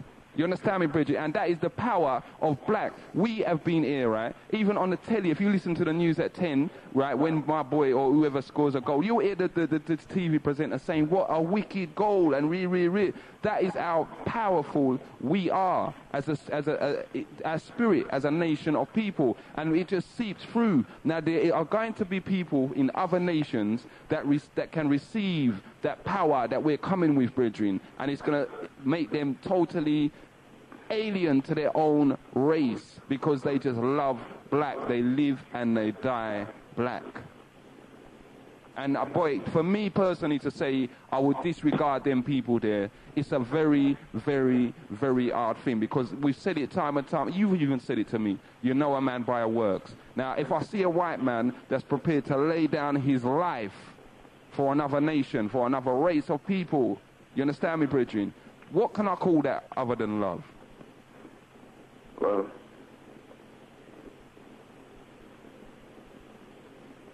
one love. You still there? Yeah, please. Okay, Bridget. Yeah. That's just me. That's how I feel. You know what I mean? Because as I said, I grew up in this town, and I know what these people are like. Listen, I used to get chased by National Front and all them, man. There was two families that live in Abbey Wood Estate when it was first built, and we was one of them, two black families, and everyone else was white, and it's National Front. We used to go late night in Woolwich Picture House and watch Kung Fu movie, and when we come out there, 100 and how much 100 National Front was outside, and we had to fight to get home. So I know what these people are like. But at the end of the day, when I come out of National Front, there was one and two white boy that was there fighting with us. And we acknowledge that. And we never dissed the program with them. You know what I mean? Because they turn against their own. They see the wickedness that their own is coming with, and they turn against that and say, no, I'm not a part of that. I'm not dealing with that. So, brethren, at the end of the day, you know what I mean? If we are real people, which we are, you know, we can get on with anybody in this earth, anybody at all. I know that. But they invoke it in me, innit? They embedded it in me to be awkward. For real. You know, but boy, bridging, anything else you want to add? Because we've gone off the agenda. yeah, that's true, right? But all I don't want to call no these people brothers and sisters, as I said before. Okay. Because they're not my brother, they're not my sister. Okay. You know? So, just let's keep it black, please. Thank you. Okay, Bridget. One love. Yeah, London Town, 0958504906. Big up to Brother Ron there. Brother Ron saying, just keep it black. Seen? What have you all got to say about that? Sorry, caller, we just lost you. If you'd like to try again. And remember also, as I said to you earlier on, Ghana has discovered huge deposits of gold in the land. How is that going to change things for us? And again, Jamaica, the death penalty, they're being reasoned on now. They got 3 men on death row for this month coming up, and they've applied to the Privy Council in England for a stay of execution. We'll take this call. Good afternoon, you're in tune to Genesis 91.6 FM. What's your name and from where are you calling, please? This is Michael calling from Peckham again. One love, Bridging. Greetings, man. What's the topic you're dealing with today? Well, Bridging, as I said to you, as I said just now, you wouldn't have heard because you was on the phone, but we're dealing with today, Jamaica has just brought back not have just brought back. They've sentenced... They renewed the death penalty. Sorry? They renewed the death penalty. That's right. And yeah. They got some man on death row now, and the man them have applied through the Privy Council to England for a stay of execution. And the topic is, why are we still in a situation where even the government, the law of the land, has to come back to England to get sanction on whether it can do what it wants to do? That was the first topic. We was also discussing Ghana, and Ghana have recently discovered huge deposits of gold in the land. One of the mines is said to produce 238,000 ounces of gold every day, and it's going to last a long time. And I wanted to know, how do we see that? Because Ghana is one of the oldest places, first place to get their independence, and they're one of the first places to actively invite us of the diaspora back home on a large scale. They also have a history of the slave caves where the slaves was taken on the boats and transported. A lot of them are in Ghana. A lot of us came from there. Yeah. And the last one was Channel 4 done a documentary the other day on about Shashaman. That's right. And as I said to people, I never actually saw it, but I met people who saw the show who are of the persuasion, let's go back home, let's build up Shashamani, etc. And they said that they was totally destroyed by what they saw. You know, that nothing has been, there's no advance, the people have been there over 30 years, nothing's happening, they're not going forward, and it just looks, a state, basically. That was the topic. Now, we had the first few phone calls, Bridging, people expressed the opinion that I should not call white people brethren and sistren, number one, and that this is a totally black station and we must keep it black. It's for black people to phone in. We had a white sistren phone in, and she said, boy, she don't understand how comes there's black people that feel like this, and she's married to a black man and she's got a child, and she just doesn't understand why we're like this. You know what I mean? All right. You finished. I just want to make a point. Is that first and foremost, with this lady phoning in and speaking about the concern that she was a white person being concerned about the attitude of black people. Yes. First and foremost, I'm not. I think it would be presumptuous to say every member of her people are intentionally bad people. That would be an exaggeration. But what I'll say is this: first and foremost, we must deal with our own affairs. I'm not saying we should knock other people. If they are good Caucasian people, yeah, we should acknowledge them for that and give them their dues for that. But first and foremost, like I said, we have to concentrate solely on building up ourselves. It's not that we're hating anybody. That we just got to look at our own affairs. That's the truth. That's the truth. That's the base of it. It's not really about hating anybody or anything like that, because that's not the mission. That's not really the sole purpose of things. But you got to sort out your house first. That's right. We got to put our house in order, right, and develop ourselves as a people. That's the basis of it. But I'm saying first, and also this argument about Jerry Rawlings, his father being him being a mixed race. His father was a Scottish man. Yeah, I know that. I didn't know that. Yeah. But as far as I'm concerned, I don't really see. I'm going to tell you something funny. I realise is like if a person, it comes as if they're grown. It seems like Jerry Rawlings grew among black people. Yes. I think because of that, due to the influence that he got from his mother's side of people, that might influence him into the direction he's in now. But you have to also realise that when you look on it, people also have loyalties to their origins. Yes. You understand? Because I'll give you an example. The mulattoes in and Haiti. All right, they feel more closer to the French than they do to the black population. If you don't believe me, research the history. Yeah, but Bridget, isn't that because of like the relation that France had with them in terms of the exploitation? Yeah, but you have to remember these mixed race people, so to speak, were descendants of black women with French men. Yes. All right, and they were taught to be better or think they were superior. And was it to the black population? That's right. And even the same thing happened. A similar thing happened in Jamaica. Similar thing happened in Jamaica. It's still going on now. A similar thing happened in Australia. Australia is a similar thing. Yeah. South Africa is another thing. Yeah, but Adrian, at the end of the day, isn't that the white man then designing that? Okay, I don't want to stay here, but I'll breed my children and let them run things here for me. That's right. That's what. And if you read another book by Dr. You ever heard of Dr. John Henry Clark? Yes. And the other one is Ivan Sertima.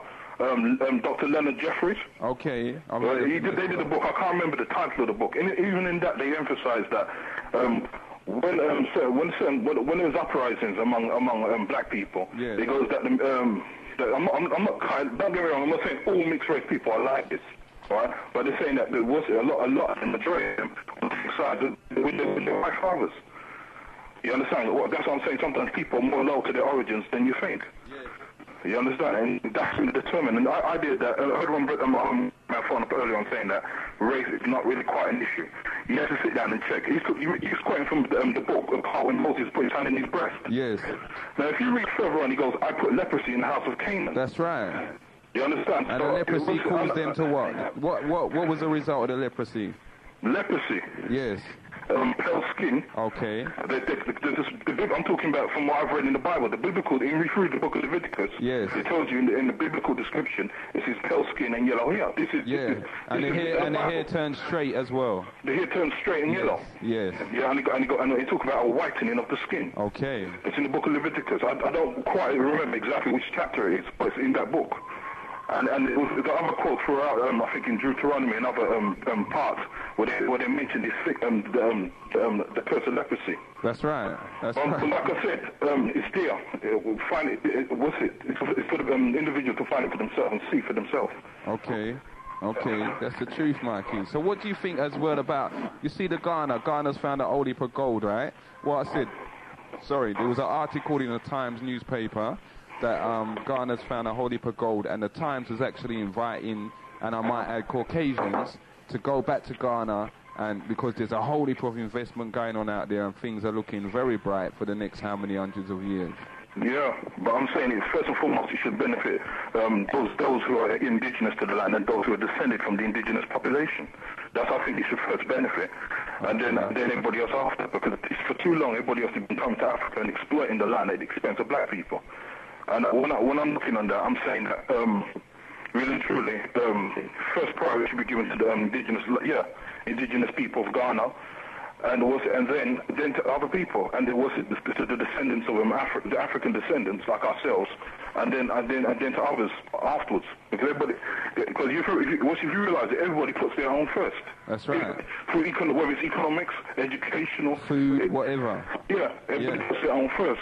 We should do the same. It's not like I told you. Like I said, it's not a hate thing. It's just looking about your interests, your own people at heart. That's right. Well, you know what I mean. In everything in nature, that's how it is, You've got to preserve yourself first. Yeah, and furthermore is that one time I was reading The Voice magazine several years back, and it's talking about how they was extracting gold in Mali, in West Africa as well. Yes. And they're saying that how 20% of the revenue went to the Mali government, and how 80% went outside the country. That's what I was saying to a bridging earlier on. You know? Right, and they was making tons of gold bullion, and it was leaving the country, going to Switzerland, Canada, North America, other parts in North America, and only got a small percentage of the benefit of their whole natural resource. The people in Mali are still trying to scrape 2 pennies together to find a meal, huh? Yeah, but the other point I want to make is this. Would you ever consider making this a future suggestion for a topic, is that talking about modern-day black slavery? Modern-day black slavery, oh boy. Yeah. Mauritania. Yeah, that would be terrible. Because, the other day, recently I heard that even in Arabia, I don't know if I'm right, but even in Arabia they said that slavery was recently abolished for black people. Now, if that's going on, then what are these religious sections saying about oppression? Because they're supposed to be, according to, if you read certain religious teachings, they're supposed to be opposed to oppression of one people or another. That's the truth. But when you say modern black slavery, Bridget, are you talking about in a sense of slavery from a mental situation, or slavery like in North Africa, where the Muslims are actually raiding black areas and taking the children and women as slaves today?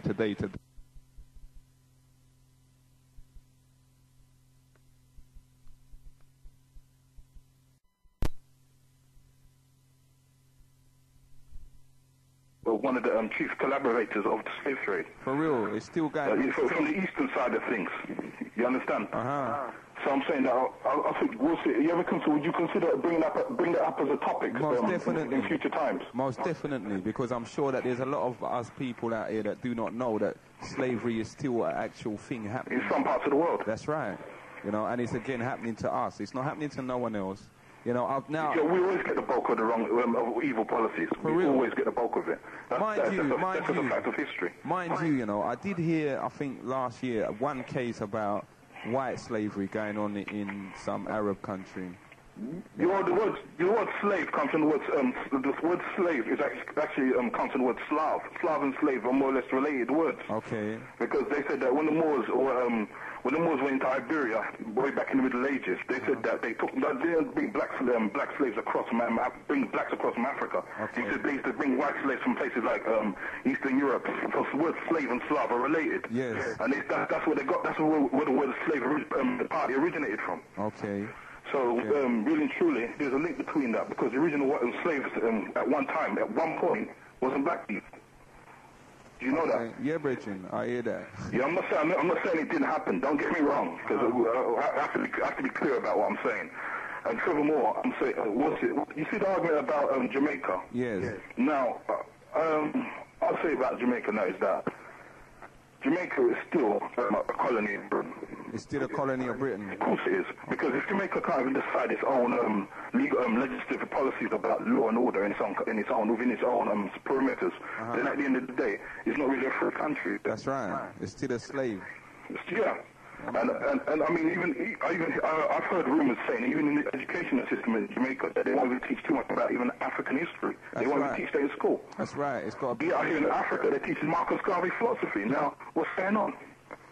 Boy, Bridget, at the end of the day, these places, I've always maintained that the West Indies are just stopover islands. It's like a bus stop that we stopped at on the way to where we was going. But home is always home.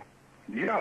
Another thing to look at is that is how they got lackeys within the ruling classes. Yes. In Jamaica that suck up to the powers here. Yes. And we already know. I even heard the other day that they sent a white woman from Jamaica to the Miss Universe contest. They couldn't represent a black woman. I'm not attacking any particular person. I'm just saying Jamaica is predominantly a black culture. Right? And when you look on it, it should have reflected the majority of the people. But at the end of the day, Bridget, what's the Jamaican motto? Out of many people, we are one. Is that it? Something like that, isn't it? Yeah, I know. But to me, that's a false statement. I challenge that statement. But because if you even look at, I give you an example. Where Caucasians and black people exist side by side, there's always a culture of poverty. Yes. Always a culture of economic poverty. Yes. The women have to do things they need to do in a better economic climate. Right? Men do things they have to do in a better economic climate. And I'm saying that really and truly, that's why I said at the end of the day, we have to pursue our own destiny separately, not because of hate, but we have to remember the things from the past and what's happening to us presently to better our own situations. Yes. You understand? Okay, I hear that, Bridget. But then, tell me something, right? Because I'm going to go back to this the white lady that phoned, all right? Yeah. And she said in Jamaica, the people are not like they are here. You know what I mean? Because they've been kept ignorant of a lot of things that's been happening. That's the worst way I see it. You understand? Because tell me something, right? Why is it they're so close-minded to the race? Because I've seen something. I don't know if you can correct me if I'm wrong. Yeah. But it's like with some brothers and sisters in Jamaica, that the issue of race, some of them find it hard to deal with. Yes. You understand? Because they talk about, oh, they want to love everybody, and you can't, and everybody should live together in happiness and peace and all that. But the fact of the matter, that don't work out. Well then, tell me. Well then, look at the reggae music coming out of Jamaica, right? The most popular reggae music, brethren, that ever come out of Jamaica, brethren, in all forms, has been talking about love between the whole world, love between all nations. First, like I said again, we first must love ourselves. Yes. And I know, and this has been stated by countless black scholars and black leaders before. Yeah, for real. We must love ourselves first, but we must love the right things about ourselves, because we can't just love any and everything. You understand? Because some of us want to love the wrong things instead of the right things. Okay. Furthermore, is that with last week, emphasis made about Bob Marley. Bob Marley was a great artist, and Bob Marley was unique as an artist. Right? I'm not going to knock that, but I'm also saying this. He wasn't. Some people got the impression that he was a heart and soul of reggae. But when there was other great artists alongside him. That's right. Because you had Jacob, Dennis Brown, Jimmy Cliff, you had all the other great artists, but they got overlooked. They got overlooked for Bob Marley because of his mixed origins. Okay. Something that's been handed down in Jamaican society. It's the same thing as what you did when you started off. You know what I mean? By the people then mixing up and mixing with the race, and then again leaving their children to run things. Yeah, I'm saying at the end of the day, that's why you find that that's why there was a favor. To me, there was some favoritism from a lot of people, like towards Bob Marley because of his mixed origins. Yes.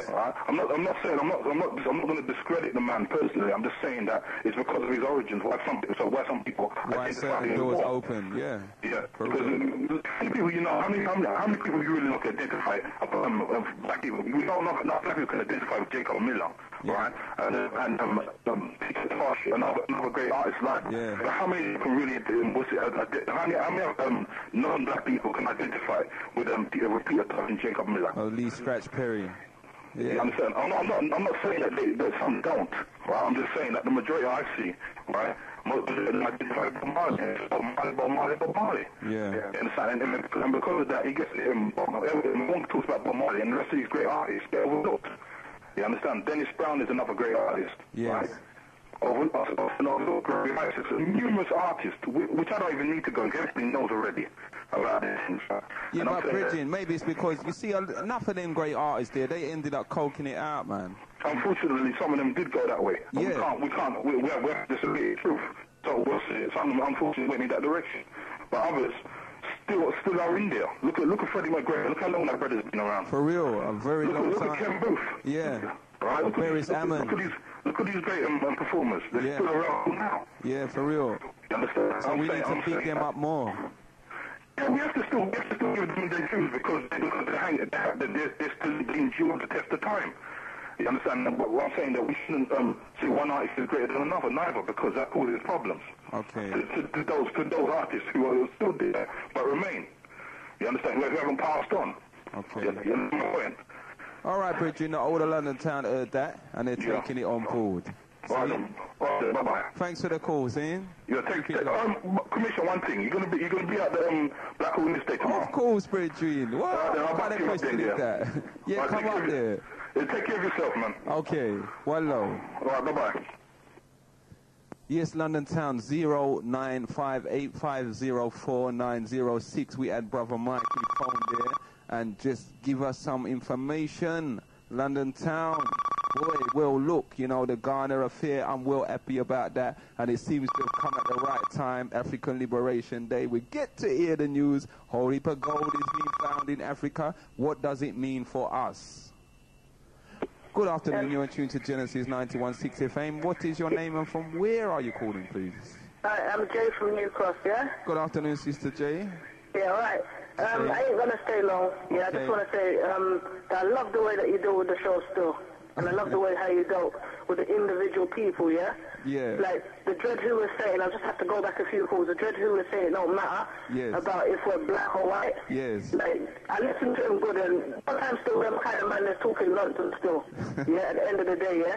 And I love the way that you dealt with the white sister and feeling no way to back down, yeah? As a true black man, you're just standing for what you know, regardless to what these people are saying still. For real? Yeah? Okay. And I just love the way that you're dealing with the show, yeah? Okay, see. Right? One love. So just keep it there still and don't back down and you're off still, yeah? That's all I have to say still, yeah? Yes, sister. Give thanks. All right. Respect, yeah? Keep it locked. Yeah, respect. Yes, London Town, we've got a big up from one of our genuine and long-time soldiers from the cars. And I hope that I see you all down there at the Black Awareness Day, you know. Because boy, oh boy, I just want to see you all and just, you know, we just have a big smile on our face and say, oh, are we this? We're going to take this call. Good afternoon, you're tuned to Genesis 91.6 FM. Hello, good afternoon. You've got Sister Susie here, another whitey, right? And I'd just like to make a few points. Sorry, Sister Cece. Sister Susie. Zizi. Susie. Oh, Susie, okay. But I'd like Did you say that it's another whitey? Yes. Okay. So I'd just like to make a few points, right?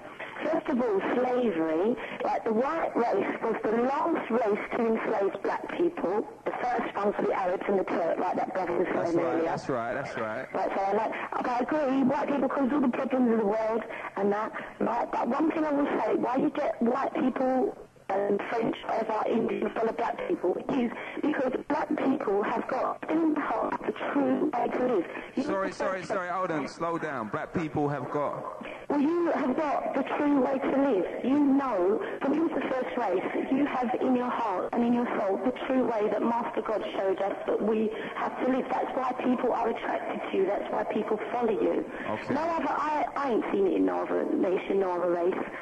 And that, and for the white lady, I have to say, like the white lady who said, oh, what can I say? Well, we have to say that we was wrong, and we have to say that we're sorry, and we have to give back what belongs to the black man.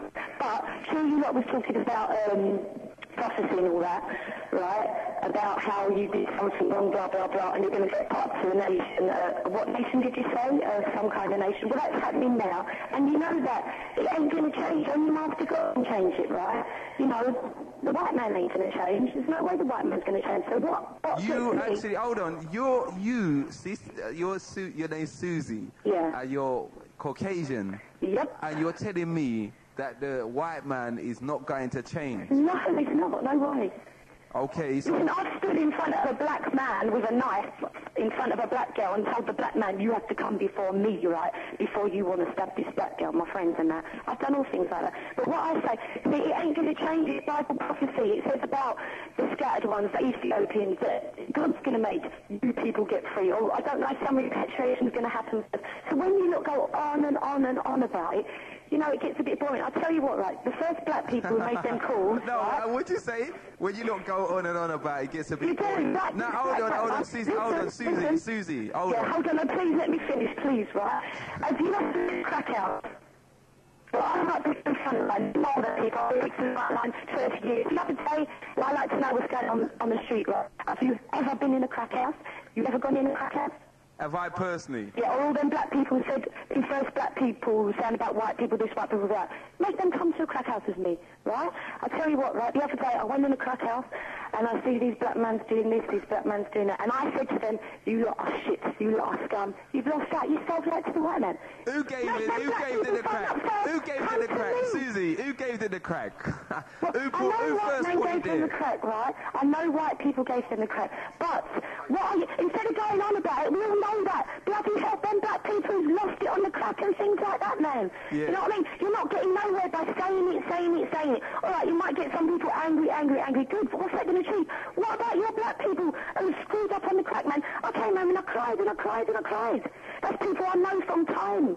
And you know what? They pinched my back and told it just like, well, I was silly enough to leave it there, right? And the next one borrowed it and never brought it back. Right? I don't give a shit. I still go back and lie off and say no. Susie, hold on. Number one, all right? We don't swear because you've got children listening, okay? Oh, sorry. Number two, what I wanted to say to you now is, what is your affiliation to black people? I don't know what affiliations mean. I'm not that clever. I'm sorry. Okay, sorry for that. What is your allegiance to black people? Well, I was a young girl and grew up being sexually abused and all sorts of problems from white people, and I wanted true love in my heart, right? Fortunately, I was born in Brixton, and I lived in Brixton when I was little, and I found that the black people had love. They had the true way to live. We should all be living in like a jungle now. You know, Master God made this world to be full of animals, full of, natural things, jungle and that, and white man destroyed it all. But in their hearts, the black people they always talk about God, this and that, they use God's name, this and that, and that's what I needed. And that helped me as a child. And I don't see that for young black people nowadays. You know, you're going on and on. So then what you're saying to me, so hold on, what you're saying to me then is that you're using the black culture as a crutch. You're using it to, like, keep you up because you don't see that in none of the other nations. Well, I wouldn't say I'm using it. It's what I want. It's basically what I believe is the right way to live and what I've always decided in my life. Because I've always believed in Master God. I've always prayed to Master God before. My parents told me, well, my parents don't believe in God anyway, but I always prayed by myself and believed. And because I was looking for true love, it so happens I bucked up on a black man. And I know they've got true love in their heart. They've got the proper way to live in life. It's Bible prophecy that this abuse would happen to you. And it's Bible prophecy, white man in the church. You know, Master God at the last time before I'm getting is going to change things. So and you know that because you're using Bible prophecy. So why don't you say that instead of on and on about? Yeah, well, sis, all right. Sorry, sis. Listen, you're cracking up, right? But firstly, okay. When you say that black people, you know, are like you look in them and you see that they're living like the prophecy, the word of God. Okay. Now, because they're living the word of God, they haven't destroyed the earth yet. You know, so maybe that is a good thing because we do have the power and we are greater in number and we could thank the whole earth. I always say to everyone, the only reason why Father Almighty never give the black man the nuclear bomb is because we would have blown up everybody already. We're not afraid to die, see? But true now, if you're saying we're following prophecy, it would tally up. That prophecy says we shall wait until the coming of our king. Okay, so that maybe that is not a bad thing. Maybe that's why more black people, maybe that's why black people, full stop, are not going out every day and just killing every white person that they see. Hold on. Don't you think that shows how respectful you are? Yeah, well then, to you all now, all right, to every other nation out there, it must be showing something. It will be hard for me to interpret it because I'm a part of the nation. But for anyone out there that's not a part of the nation looking in, obviously it's going to show them something. Right. You know, so yes, if you see then from what you're seeing of the black nation, that it commands respect and that is a life of respect, and you choose now to live that form of life for yourself as a Caucasian, right, then I can only say then one love. Right. You know, and, you know, you just do what you're doing. If you find that you're comfortable, you're happy with your man and whatever. Now, again, I don't, you know, at the same time, be realistic and understand that there are people from my race out there that don't want nothing to do with white people. Don't even want white people to phone up. You understand? You hear what I'm saying? Yeah, I respect that same way. Everyone, Master God gave us all a choice in life. True, most white people mocked up, but you know, Master God gave us all a choice. He gave us a free will, and we must find what's right from what's wrong. That's the truth. Anyway, thanks for calling, Susan. Okay. All right? And you keep it locked. Yeah, bye. Yeah, London Town, 09585049906. Brother Ron, don't turn off that radio, you know. Keep it locked, Reggie, Steve. You got to hear from the rest of the people out there. We don't share this country on our own, you know. It's not just us here. There's a whole heap of people here. And it don't matter to me if you're French, if you're Indian, if you're African. If you want to phone up and you got something that you, even if... Listen, the sister just said she observed that the black nation commands respect. I'm going to take this call. Good afternoon. You're tuned to Genesis 91.6 FM. What is your name and from? Where are you calling, please? Okay, don't understand, that person's hung up. If you'd like to call again, caller. Good afternoon, you're in tune to Genesis. Hello, is this Commissioner? Yes, Bridget, what's your name, please? My name is Nana Kweku. Oh, how are you, Bridget? Yeah, this is not Nana Ibanoa. I hear. Nana Ibanoa is my brother. Oh! Greetings, brother, to brother Nana. My brother. I'm a high priest of Africania. Okay. As you know, just as my brother, we're also from royal family back home. That's right. London Town, we have the presence of a future king on the phone line. Okay. Yes, thank you very much. I'm a long-time listener. Yes. But I'm a first-time caller. And I must say how much I enjoy every aspect of the show. How much? how much I enjoy every aspect of Genesis. Okay, Bridget, I'm glad you're enjoying the show. I'd like to say a few things. Yes, go ahead. But before I do that, I'd like to give thanks to the Most High Creator. Yes. For African Liberation Day. Okay. For this whole African Liberation Weekend. Yes. I pray for blessings for all of us as African people. And the one thing that must give all of us hope as African brothers and sisters, mothers and fathers and children, yes, is that as it was in the beginning, so shall it be in the end. And that will come sooner or later, but it will come. Yes, Bridget. But it won't come unless we all make an effort to make sure that that happens, yeah? Okay. Right, I'd also like to say a big hello and livitation, not dedication, to my wife, Ohinema Amenta, and all my 9 beautiful children. Woo! Okay. Big up my wife and children. Right. And now what I'd like to say, first of all, is about Jamaica, the death penalty. Death penalty, and then to go on to Ghana, where I was born, yeah? Yes, okay. Starting with Jamaica and bringing in the death penalty, I personally am against bringing in the death penalty to kill even more of our African people. Yes.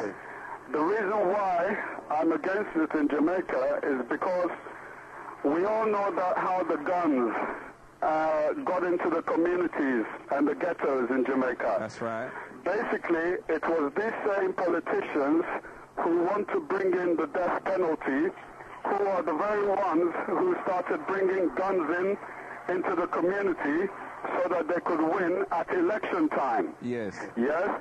And they started to bring in the guns every election, and the guns became more and more in the community. And every government that came into Jamaica did nothing or not enough to help the poor people in the ghettos. Yes. Instead, they were corrupt, and the poor people said to themselves, well, we might as well use this gun and just kill to be corrupt as well. Yes. After all, this is what our leaders have been showing us. So obviously, if people commit crime in the streets of Jamaica, yes, it should come as no surprise. What instead they should do, instead of bringing in the death penalty, is offer a lot of rehabilitation and counseling programs within the prison system. A lot of education, which the people have not got. A lot of skills development, which the people have not got. A lot of training and rehabilitation, as I said before, a lot of healing. That is what they should do with their money within the prison system and within the community in general in Jamaica. Okay, but it's amazing to know that Marcus Garvey, who is one of the greatest Africans who ever lived, was born in Jamaica and has laid down a plan for the whole African nation. Yes. And Jamaican people have not even been able to take Garvey's works and teach in schools and universities of Jamaica. So, otherwise we probably wouldn't have most of this problem that we have now. Okay, excuse me 1 second, Your Majesty. It is an argument, okay, that the islands are just stop-off places. They was like bus stops or coach shelters where we stopped off. Many of us was thrown off of the ship and left there, you know, to get on with it and to grow the sugar cane and to produce the molasses, etc., to supply the Western world. Now, today, Jamaica and the West Indies are looked upon as tourist islands, holiday resorts where one can go and have a good time for 6 weeks and then come back to reality. So, you know, in from that aspect there, would it be even beneficial, you know, to invest in Jamaica on a huge scale? And again, the politicians, they haven't done it up until now. The greatest investment that goes on in the West Indies is the building of hotels. Okay, you see, the problem is that I understand that argument, and it is relevant. My argument is quite different. The problem is that the West sets the agenda at the moment, yeah?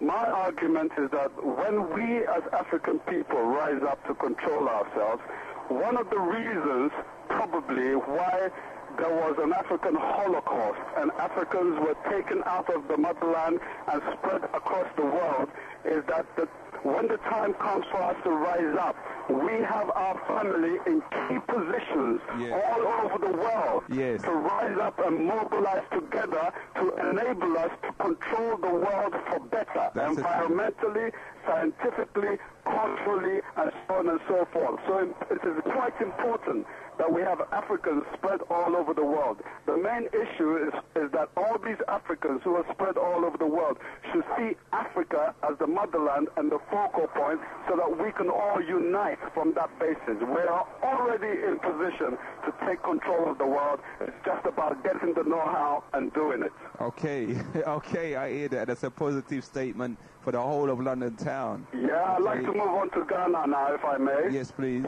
Right, about J.J. Rawlings. Yes. Actually, I actually know him personally. Okay. You asked earlier on where was he educated. Yes. He was educated in Ghana from birth. He went to the same school that I went to, yeah? Well, I'm very surprised to hear that he never came to England to receive No, he didn't come to England to be educated. He was educated in the same school that I was educated in, which is Achimota Secondary School in Ghana. Achimota A lot of Secondary us refer School. to it endearingly as Motown because of the name Achimota. Motown. Yeah? Achimota.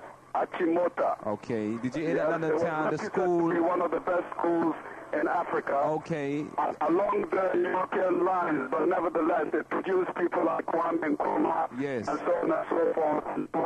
And most of the presidents of Ghana have come through Achimota, yeah? Okay, London town, did you hear that? One of the highest, or one of the greatest schools in Ghana is called Achimota School in Ghana. And it's known affectionately as the Motown School. That's right. Okay. Most of the people who are educated in Achimota are far better educated than any European in the world, whether they go to Oxford or Harvard or wherever they may go, Cambridge.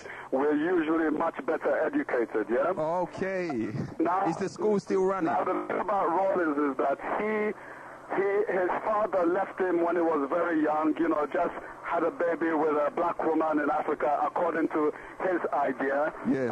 Left them and came back to Scotland. Rawlings actually left Ghana to come to England and Scotland to look for his father. Okay. His father did not want to know. Okay. And Rawlings went back home to live as a Ghanaian, live as an African, and so on and so forth, yeah? And I may not agree with all of his policies and the way he's done with, but the way he's done things in Ghana, but nevertheless, he's the president of Ghana, and you know, it's a democracy, so those of us can have our agreements and we can have our disagreements, but nevertheless, he's doing good work at the moment. Yeah? Okay, now again, I'm going to ask another question, Your Majesty. You're in a position now. In terms of the gold that's been discovered in Ghana, you can give us an oversight of what's the direction that Ghana's going in, and what's the relevance to us now here in England?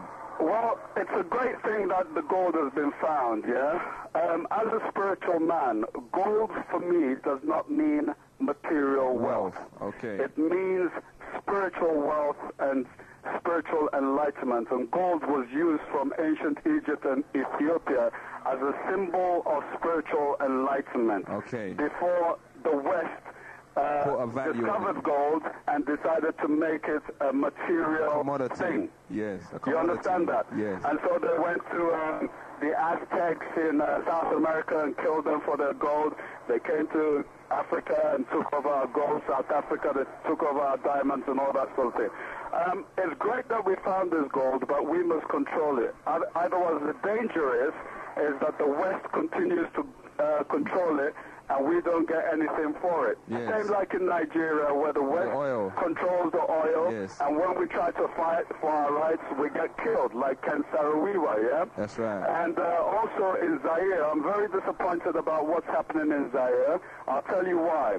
Mobutu Sese Seko, who has been very corrupt and sucked dry the wealth from the copper in Zaire, yeah? And he killed a lot of people as well. And killed a lot of people. Now, what's happened is that the rebels have taken over, and immediately they're selling off the rights to mine to American and Canadian companies. Okay. I'll give you an example. Now, I've got to be very quick because I'm in a phone booth and my money is running out, yeah? But very quickly, there is a very vast area of land in Zaire, yeah? Yes. And when you look at it, it looks like the Garden of Eden. Yes. And it's made up of hilly mounds, green hilly mounds with mist and trees and all that sort of thing.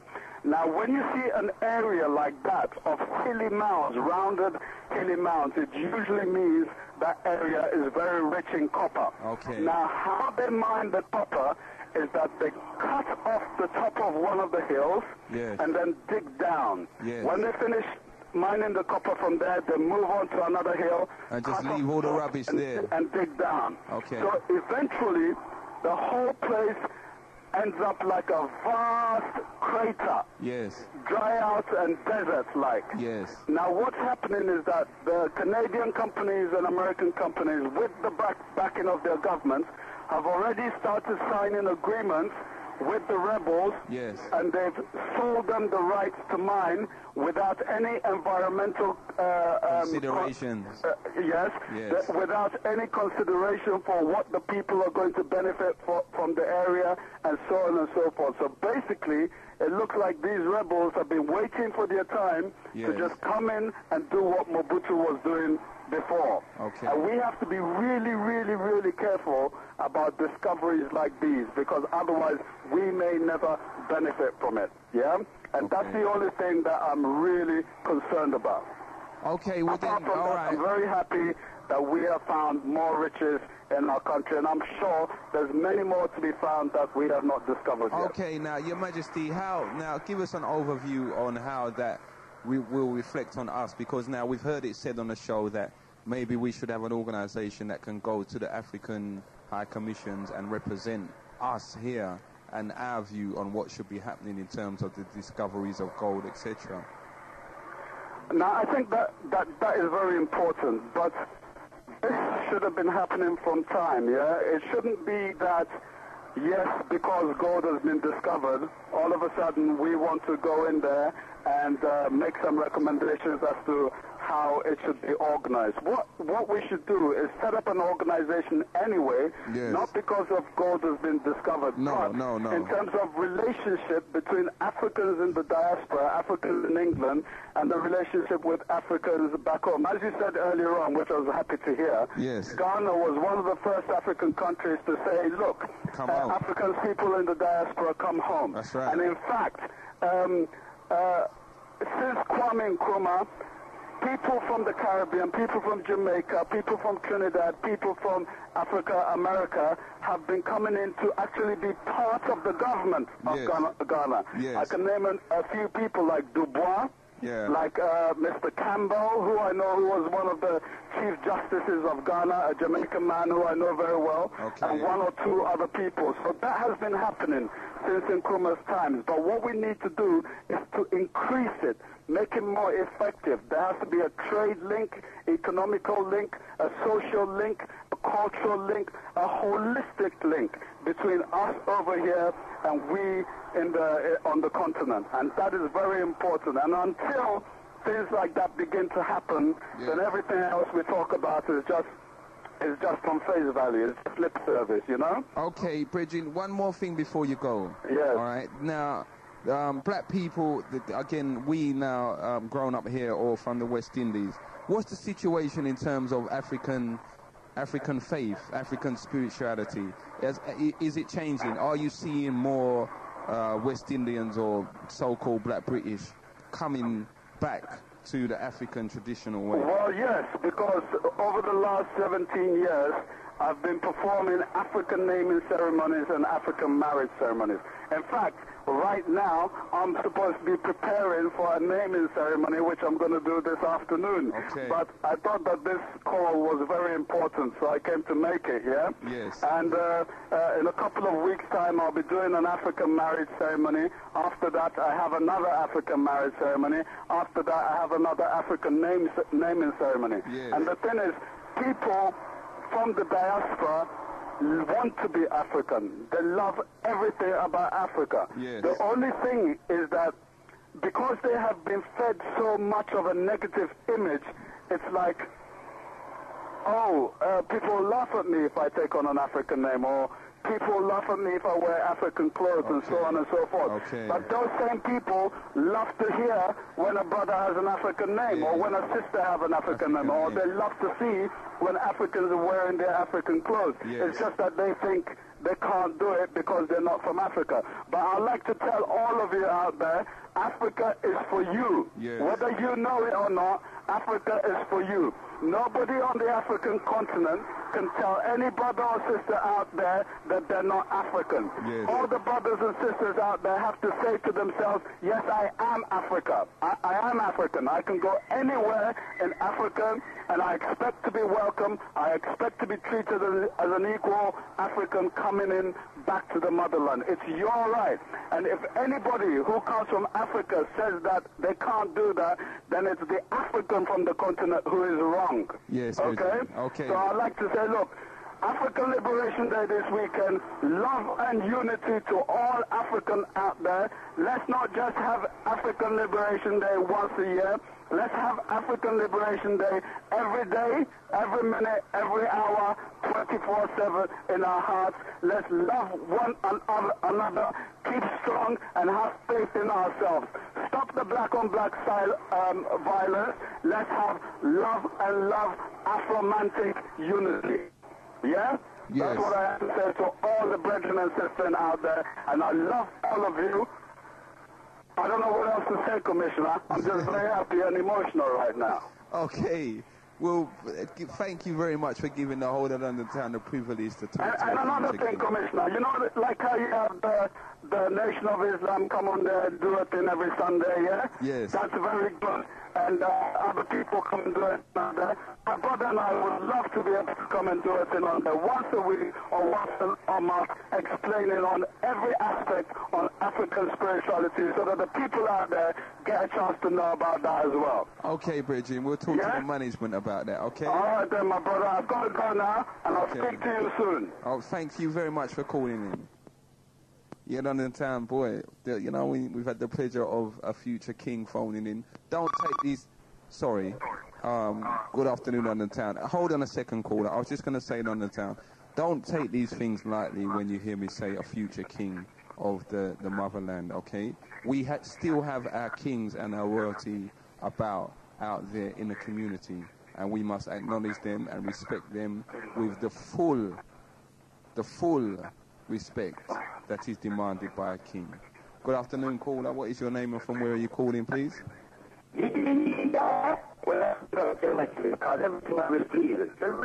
I beg your pardon, Bridget?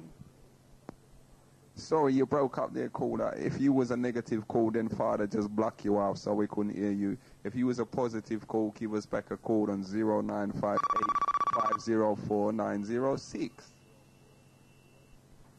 Good afternoon, you're in tune to Genesis 91.6 FM. What is your name and from where are you calling, please? Well, it's Gideon and I'm calling from the east side, right? Yeah, Bridget. And in town. Yeah? Yes, Bridget. From the east side. What I'd like to say is, basically, there's a lot of people like going on about Africans, like the separation between Africans and Jamaicans, things like that, yeah? Yes, Bridget. What I need to say is, for liberty, right? He's doing that sort of thing, then where do we stand? You know what I'm saying? Because no, sorry, Bridget, could you repeat that, just that last part again? If such celebrity, right? Yes. Someone important, yeah? Could talk like that, as in, where are you from? You're from Africa, right? You're from Nigeria, and you deny the fact of things like that, right? Yes. And where do all of us stand? You know what I'm saying to you? Yes. I don't understand that, because I watch, what is it, a comedy show, a club class show, yes. Right? And I could see a woman trying to put down the rest of the other people just because of where they come from. Yes. And maybe there's a lot of peace. Bridget, if you're on a mobile, you're cutting up, you know, and we're catching every other word that you're saying. Yeah. Yeah, it's not that clear. Or, right. Unless you talk slow, and maybe we can pick it up. I'm gonna take it slow, right? Yeah. Well, do you better now? Huh? Yeah, Bridget. All right then. One right is I watched that 2 nights ago, right? I was watching that comedy program, right? And it was this lady, right? No, Bridget, sorry, you're cutting up terribly, you know. You know what? I'm going to have to phone you from my house phone, all right? Yes, please. I'll do that in about 20 minutes. Well, the show will be finished soon, Bridget, so you'll have to do it in about 10 minutes.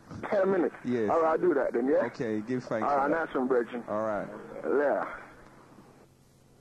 Yeah, London town, boy, things are rolling nice. Now, I've got to say something. One of the topics we're discussing is Shashamani, and did you see that show? Well, we have one of the Genesis DJs in the house, Rasta, from the Rasta show, the Rasta Root show. Jacob, you there? You're who there? Yeah. Jacob Yahuda, who was actually on the show, is one of our DJs. If you'd like to ask him anything, or if you've got anything to say on that, give us a call. We're going to take this. Good afternoon, you're in tune to Genesis 91.6 FM. What's your name and from where are you calling, please? Hi, my name's Dion. I'm calling from Campbell Green. Sorry, your name is? Dion. Nice, Sister Dion. Hi. The point that I'd like to make, earlier on in the program, Uh-huh. you had people saying that you don't want white people ringing up the show. Yes. Because it's strictly a black show. Yes. I disagree with that, simply because, basically, I like to know what white women think who are in mixed relationships. Uh-huh. I'd like to know how they are raising their children. Okay. Okay, I'd like to know, what culture they will raise their children in. So, when you heard that, like the last Sister Susie call, and, every time I say sister, I have to think about all of those people that said no, they don't want to hear that. But the last time that Susie called, she said that she is totally black. You know, she just loves the black. She loves what black stands for. She feels that the black culture demands a high respect, and it's the only thing that is dealing with the living God out there right now. You know? I mean, I agree with you because, I mean, I've got a story about myself. The first time I actually realized that I was a black person was at the age of 7. At the age of 7? Yes. Okay. I used to go to boarding school, and I was raised with white people. Okay, I used to come home on the holidays, like Christmas and Easter and so on and so forth. And I was sitting on my bed one day, and I looked at my hands, okay, and I realized I was black, and I looked around me. I mean, there's a lot of black children there as well, okay, but I looked around and I looked at my hand, and I said, I felt something. Do you understand? Yes. And I can't explain what I felt, but what I saw, I liked. Yeah? Okay. Now, basically, I agree with her in the sense where she said that black people have got a lot of love. Okay, we have got a lot of love within ourselves.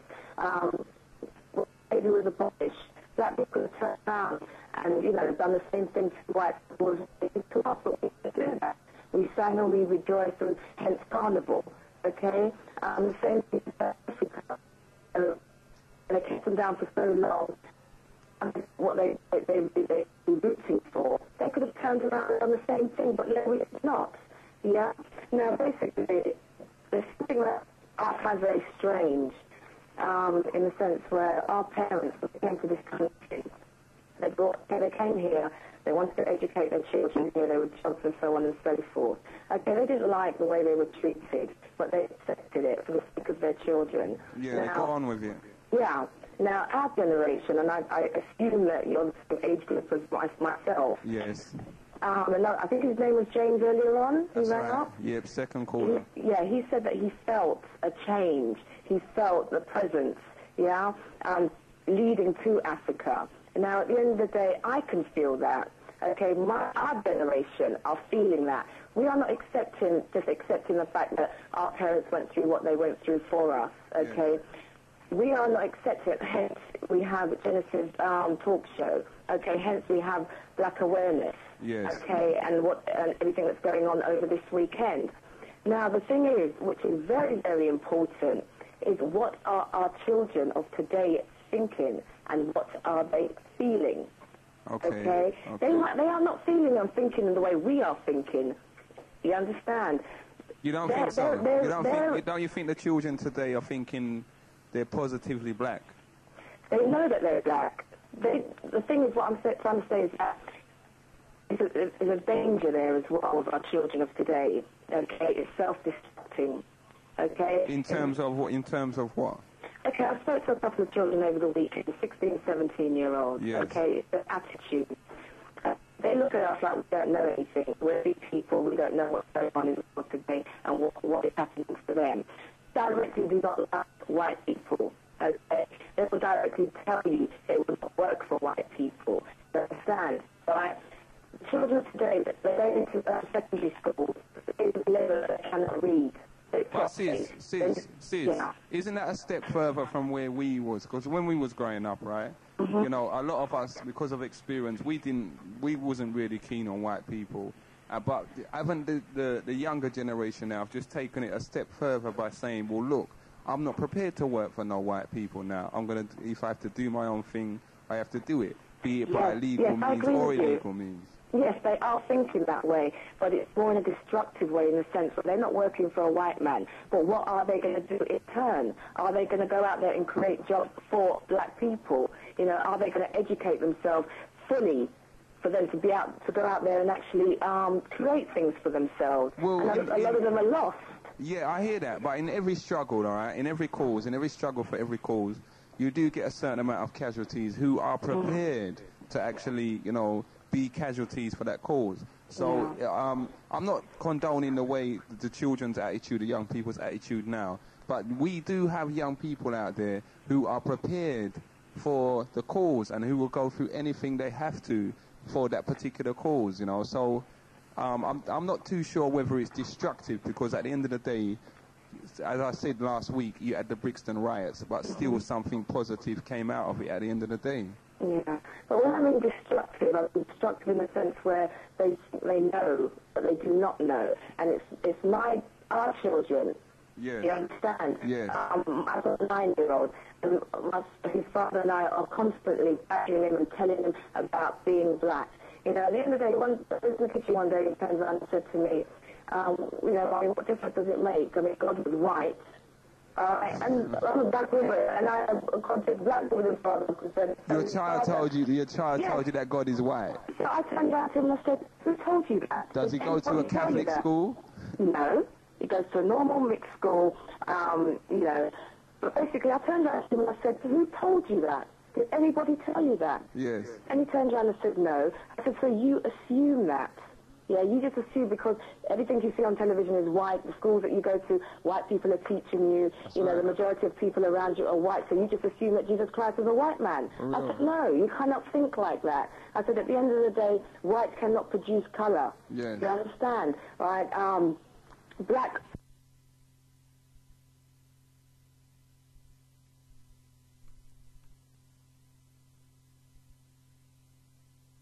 Exactly. Now, at the end of the day, not only my son thought like that, well, he doesn't know, he doesn't anymore. Yes. But can you imagine how many black children out there are thinking like that?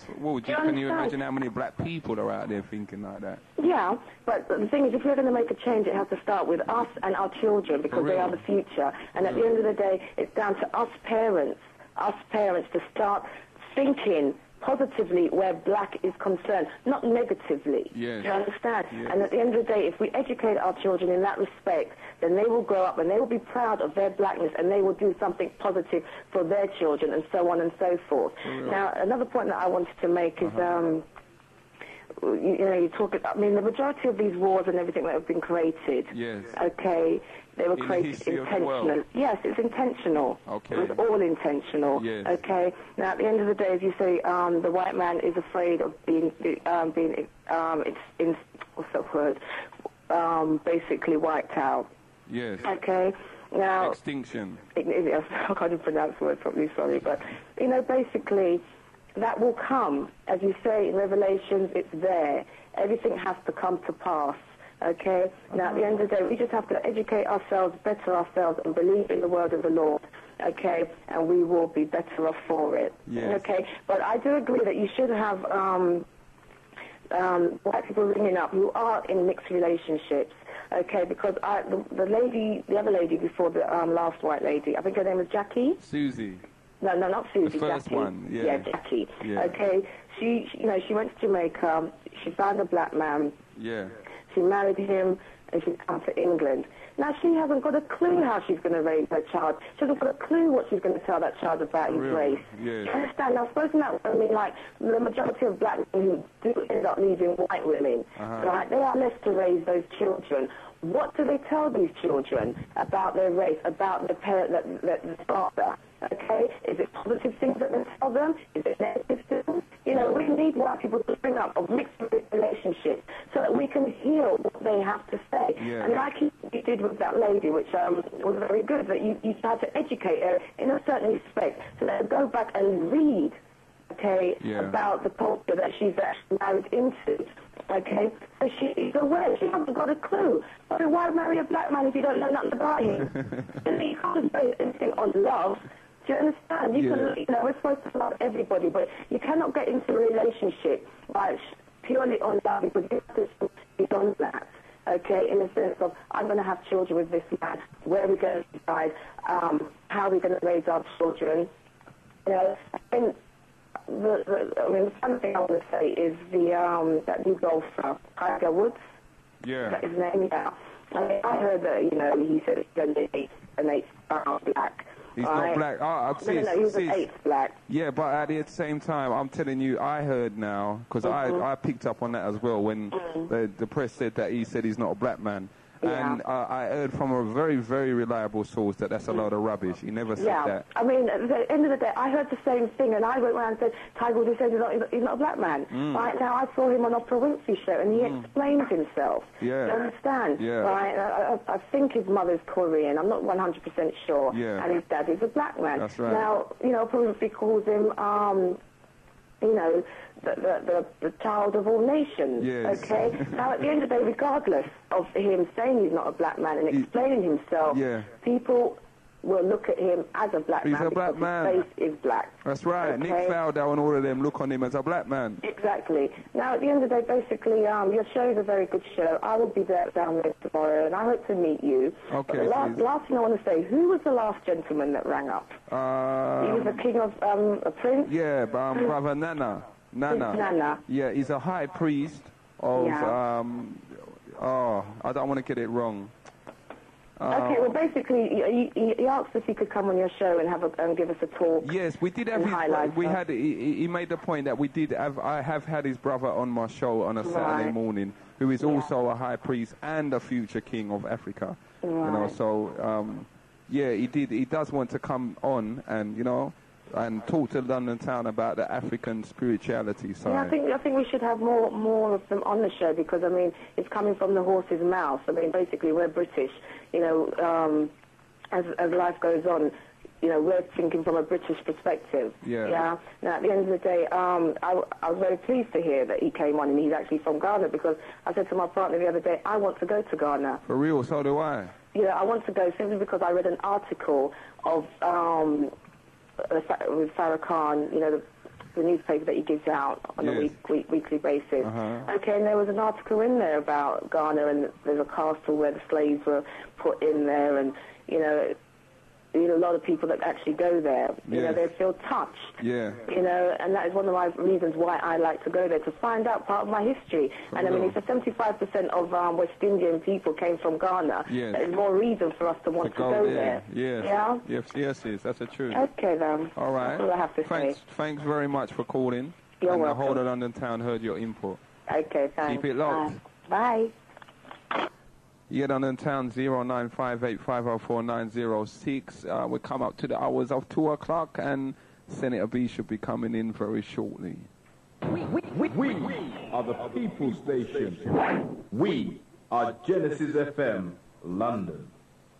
Okay, what do you think about it all, London Town? You've heard what our callers have said. We've had a very diverse amount of calls. Now, as I said to you, we've got Brother Jacob in the studio. Okay, he was on the actual show that was shown on Channel 4 about the brother that went to Shashamane and the state of Shashamane. We're going to take this call. Good afternoon, you're in tune to Genesis 91.6 FM. What's your name and from where are you calling, please? Yeah, good afternoon, Briggy. Peace. No, it's not Briggy, Bridget. It's Commissioner. Commissioner, sorry, Commissioner. One love. Peace. One love, man. It's me again, yeah? Yes, Bridget. Yeah, the brother we talked about, and that's what the sister said, roast beef. You see the brother there? Which brother? The one, semi-high priest from... Oh, yeah, Brother Nana. Right. Okay. I would like to meet him. Yes. Yeah. Okay. My name is Peace. I think you should talk to management. Listen now. Talk to management of setting up something. Yes. Because, yeah. What him say concern Marcus Garvey and the thing to set up the thing to run the government throughout all Africa. And also that Africa will be the showcase as it was in the beginning, so shall it be in the end. Yes. Yeah? Yes. Well, hear me now, I said the same thing. Okay. What Jesus said, I said the same thing, yeah? Yeah, Bridget. So, set that up. Okay. Yeah? Okay. And let's talk to our people that the world may know that we are a people that has from a long, long heritage. way. Yes. And we truly have our king. Because the man that them crucify, you know, him say, I will come again. Yes. In all the glory of his fathers. So it's not the gold and the wealth we are dealing with, you know. No. I don't deal with no gold, you know. It's the spiritual value. So set up the thing. Yes. Yeah? Okay, and Bridget. this is peace again, Commissioner. All right. And you hear from I again. Yes, Bridget. I hope you see me too, you know, you won't know me. But Bridget, Bridget, I hope that you're down there tomorrow, you know, at Packer Street. See? I will be there, man. Okay. Peace be unto you. One love. Listen, you see the brother, are you school days friend there? Yes. Don't feel no way still, you know. Because you said there was 5 of them, right? And those you and him, yeah? Yes. And then him cross over on the other side. The reason for that be, you know what the reason for that be? Tell me. He was 6 and he was 7. Yes. Okay. And 5 and 6 hours. So you hear me now? Yeah, I'm listening. I am my father's son. You are your father's son. I am my father's son, man. So am I. And he love it all.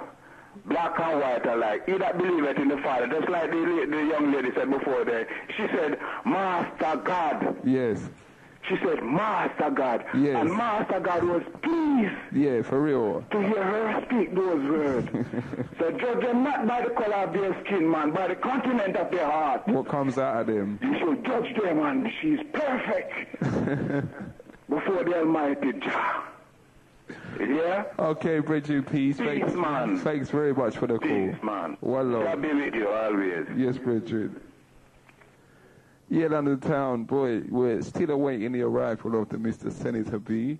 But we're here and we'll be rolling until such time.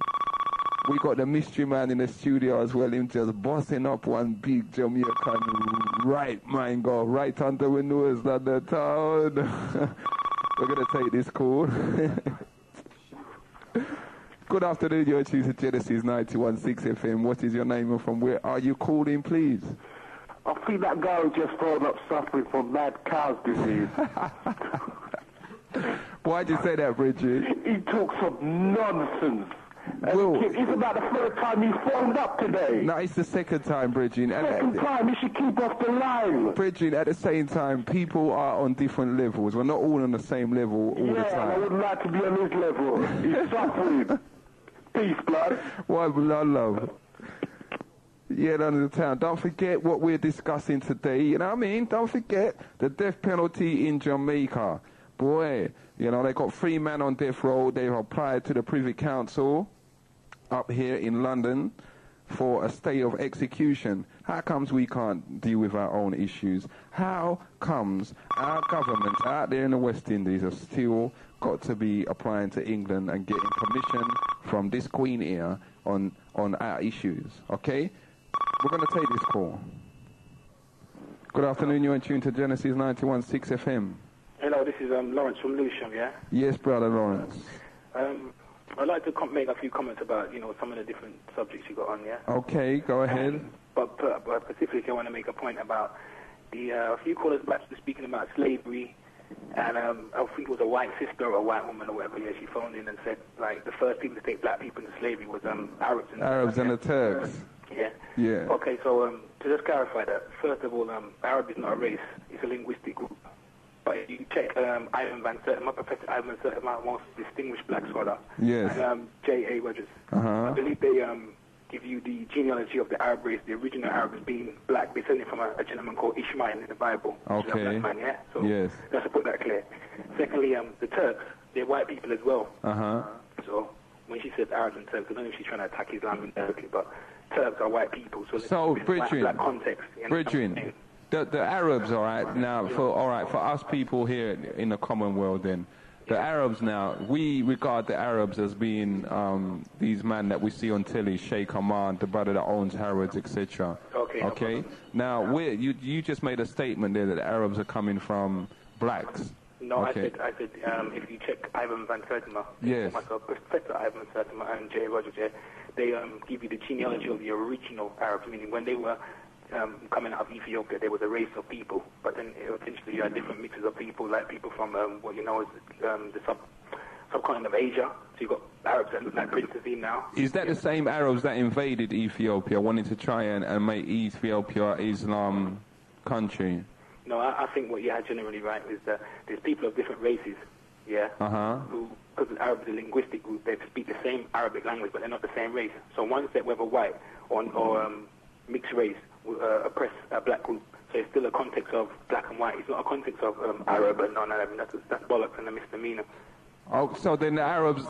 So for example, now, because I don't want to cut you, but I'm going to make a point because somebody mentioned something about Mauritania. I didn't want to go on about this point, but I'm just using it as an example. Yeah. If you speak about the exploitation of black people over the last 100 years, you wouldn't say the Christians enslaved the black people because black people are Christian and black people are not Christian. Yes. Yeah? So when you're saying it was the Muslims who's doing the slavery in Mauritania, they're still enslaving other Muslims, but it's a white set or a mixed race set doing it to a black set. Yeah, but Bridging. In the context of white and non-white. Bridging, but historically, okay, in the history of Africa, whenever the Muslim now, and this is reason why maybe a lot of people say Muslim, okay, but the reason... slaves taken from Senegal and West Africa were Muslims, though. Hold on. Yeah, but okay, no problem. The reason why, okay, is that when the Muslims first, or when the Arabs came into Africa, it was on a conquest to spread the nation of Islam. You know, all of the wars that went on in Africa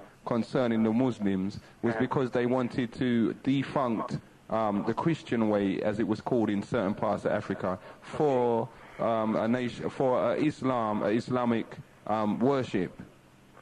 Well, I put it this way, I totally disagree with that. My point is this, because I don't want to harbour on this Islam thing, but my point is that if you're going to make like a program, anti-Islam program, that you should just come out with it and just put it on the table. But if you're going to make, if you're going to make what? In an Arab thing, because Arab is not Muslim. The Arabs are Christian.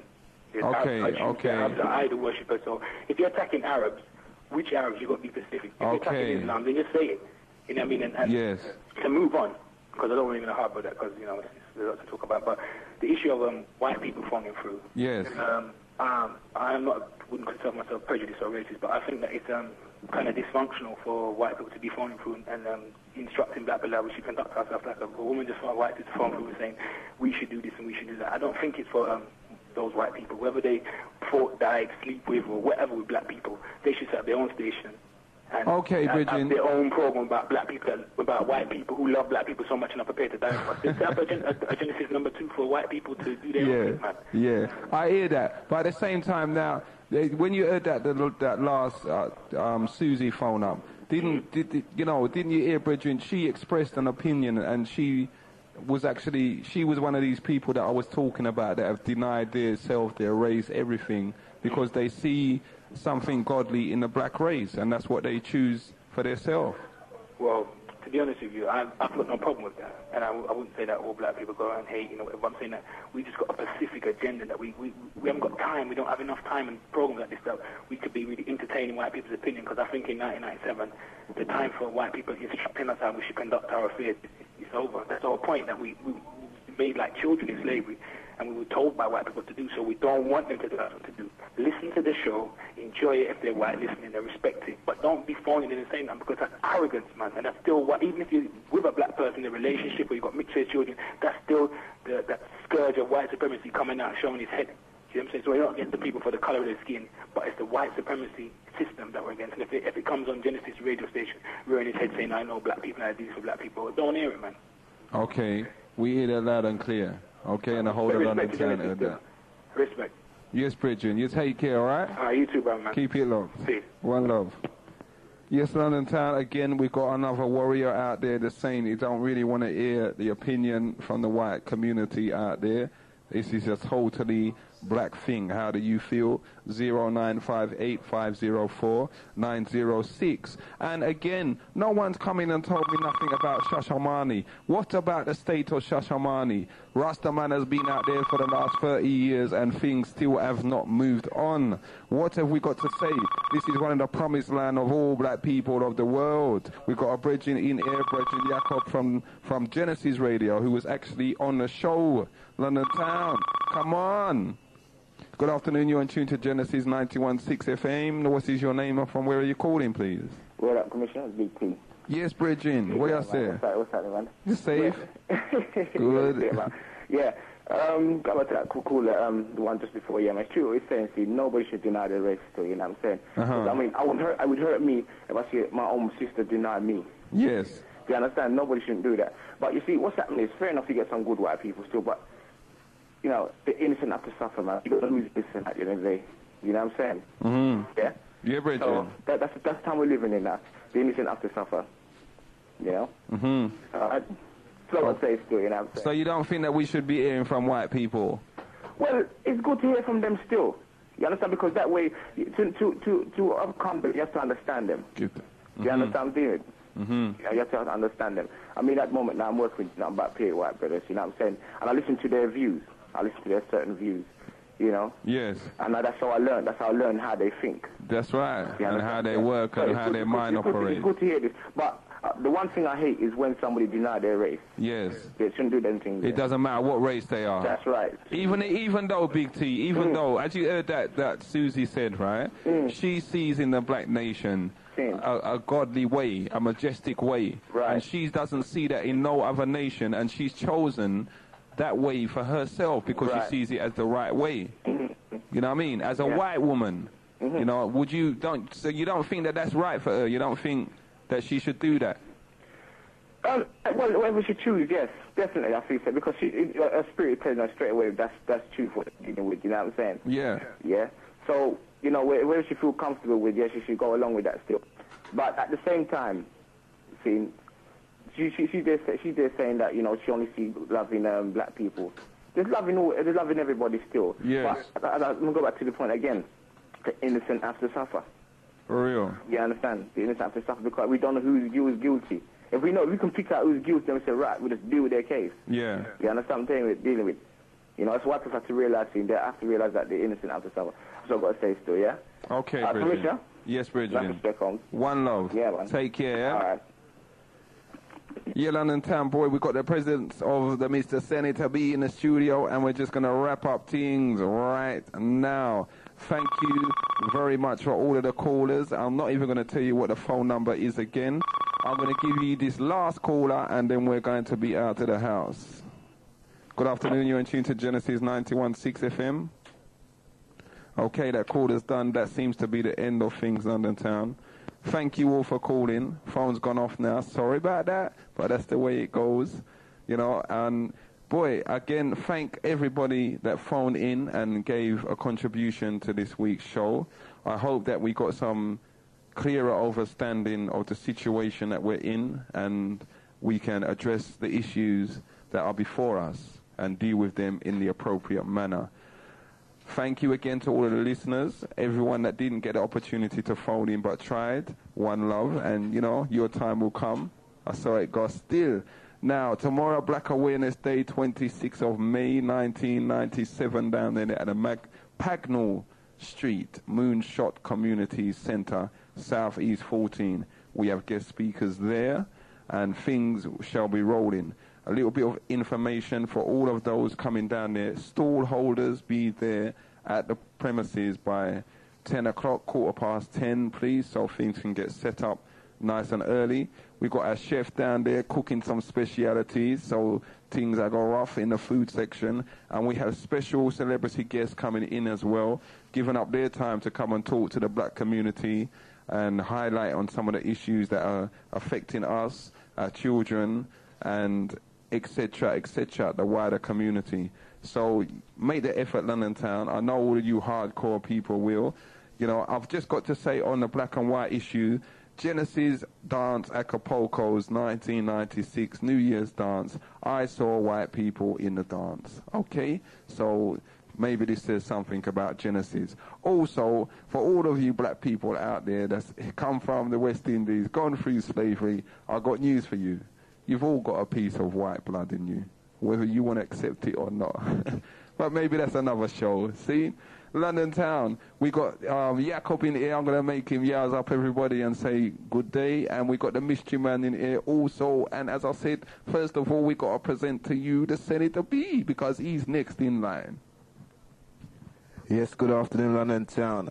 Must thank you all for calling in as usual. You know the People's Talk Show is no good without you all. Thank you once again, and I'll be back shortly. Yes, greetings in His Imperial Majesty name, Rastafari. This is Ras Jacob Yehuda from the Rasta Roots Show. I did just come out of the studio to answer some question on Shashamane still. As I was on the documentary, which was featured last Sunday on BBC Two still. So maybe another show that still, you know, and thing. But I would give thanks for answers and address some of them questions, Commissioner. Yeah, and we got also the Mystery Man in the house, London Town, him done yam, the man got out, see? We could hear what he have to say. Good afternoon, London Town. All I can say is, you know, a long time we are talk, and talk don't really mean much, all right? But you see, tomorrow, the 26th, Black Awareness Day, that's a day where we can put the talk into action.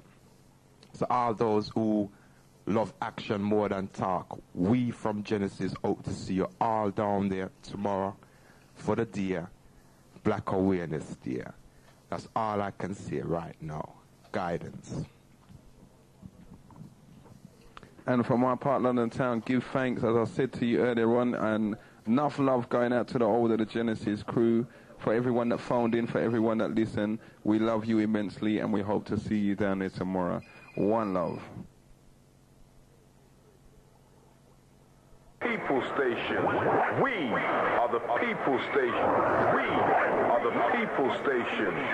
We are Genesis FM. Genesis FM, London. Accept your own and be yourself. Thank you for listening. Assalamu alaikum. We are Genesis FM, London. Black power station, educate the nation. Love that. We are Genesis FM, London. Hi, this is Horace Brown. Educate yourself. Hi, this is Horace Brown, and I'm listening to Genesis, and you should too, because you can educate yourself and your youth. We are Genesis FM, London. Genesis, London's only #1 station. Genesis FM. Stay tuned to Genesis Radio, and you'll know how to live as one. This is Luciano. Genesis FM, London. Yeah, I'm just phoning up to ask, what does Genesis really stand for?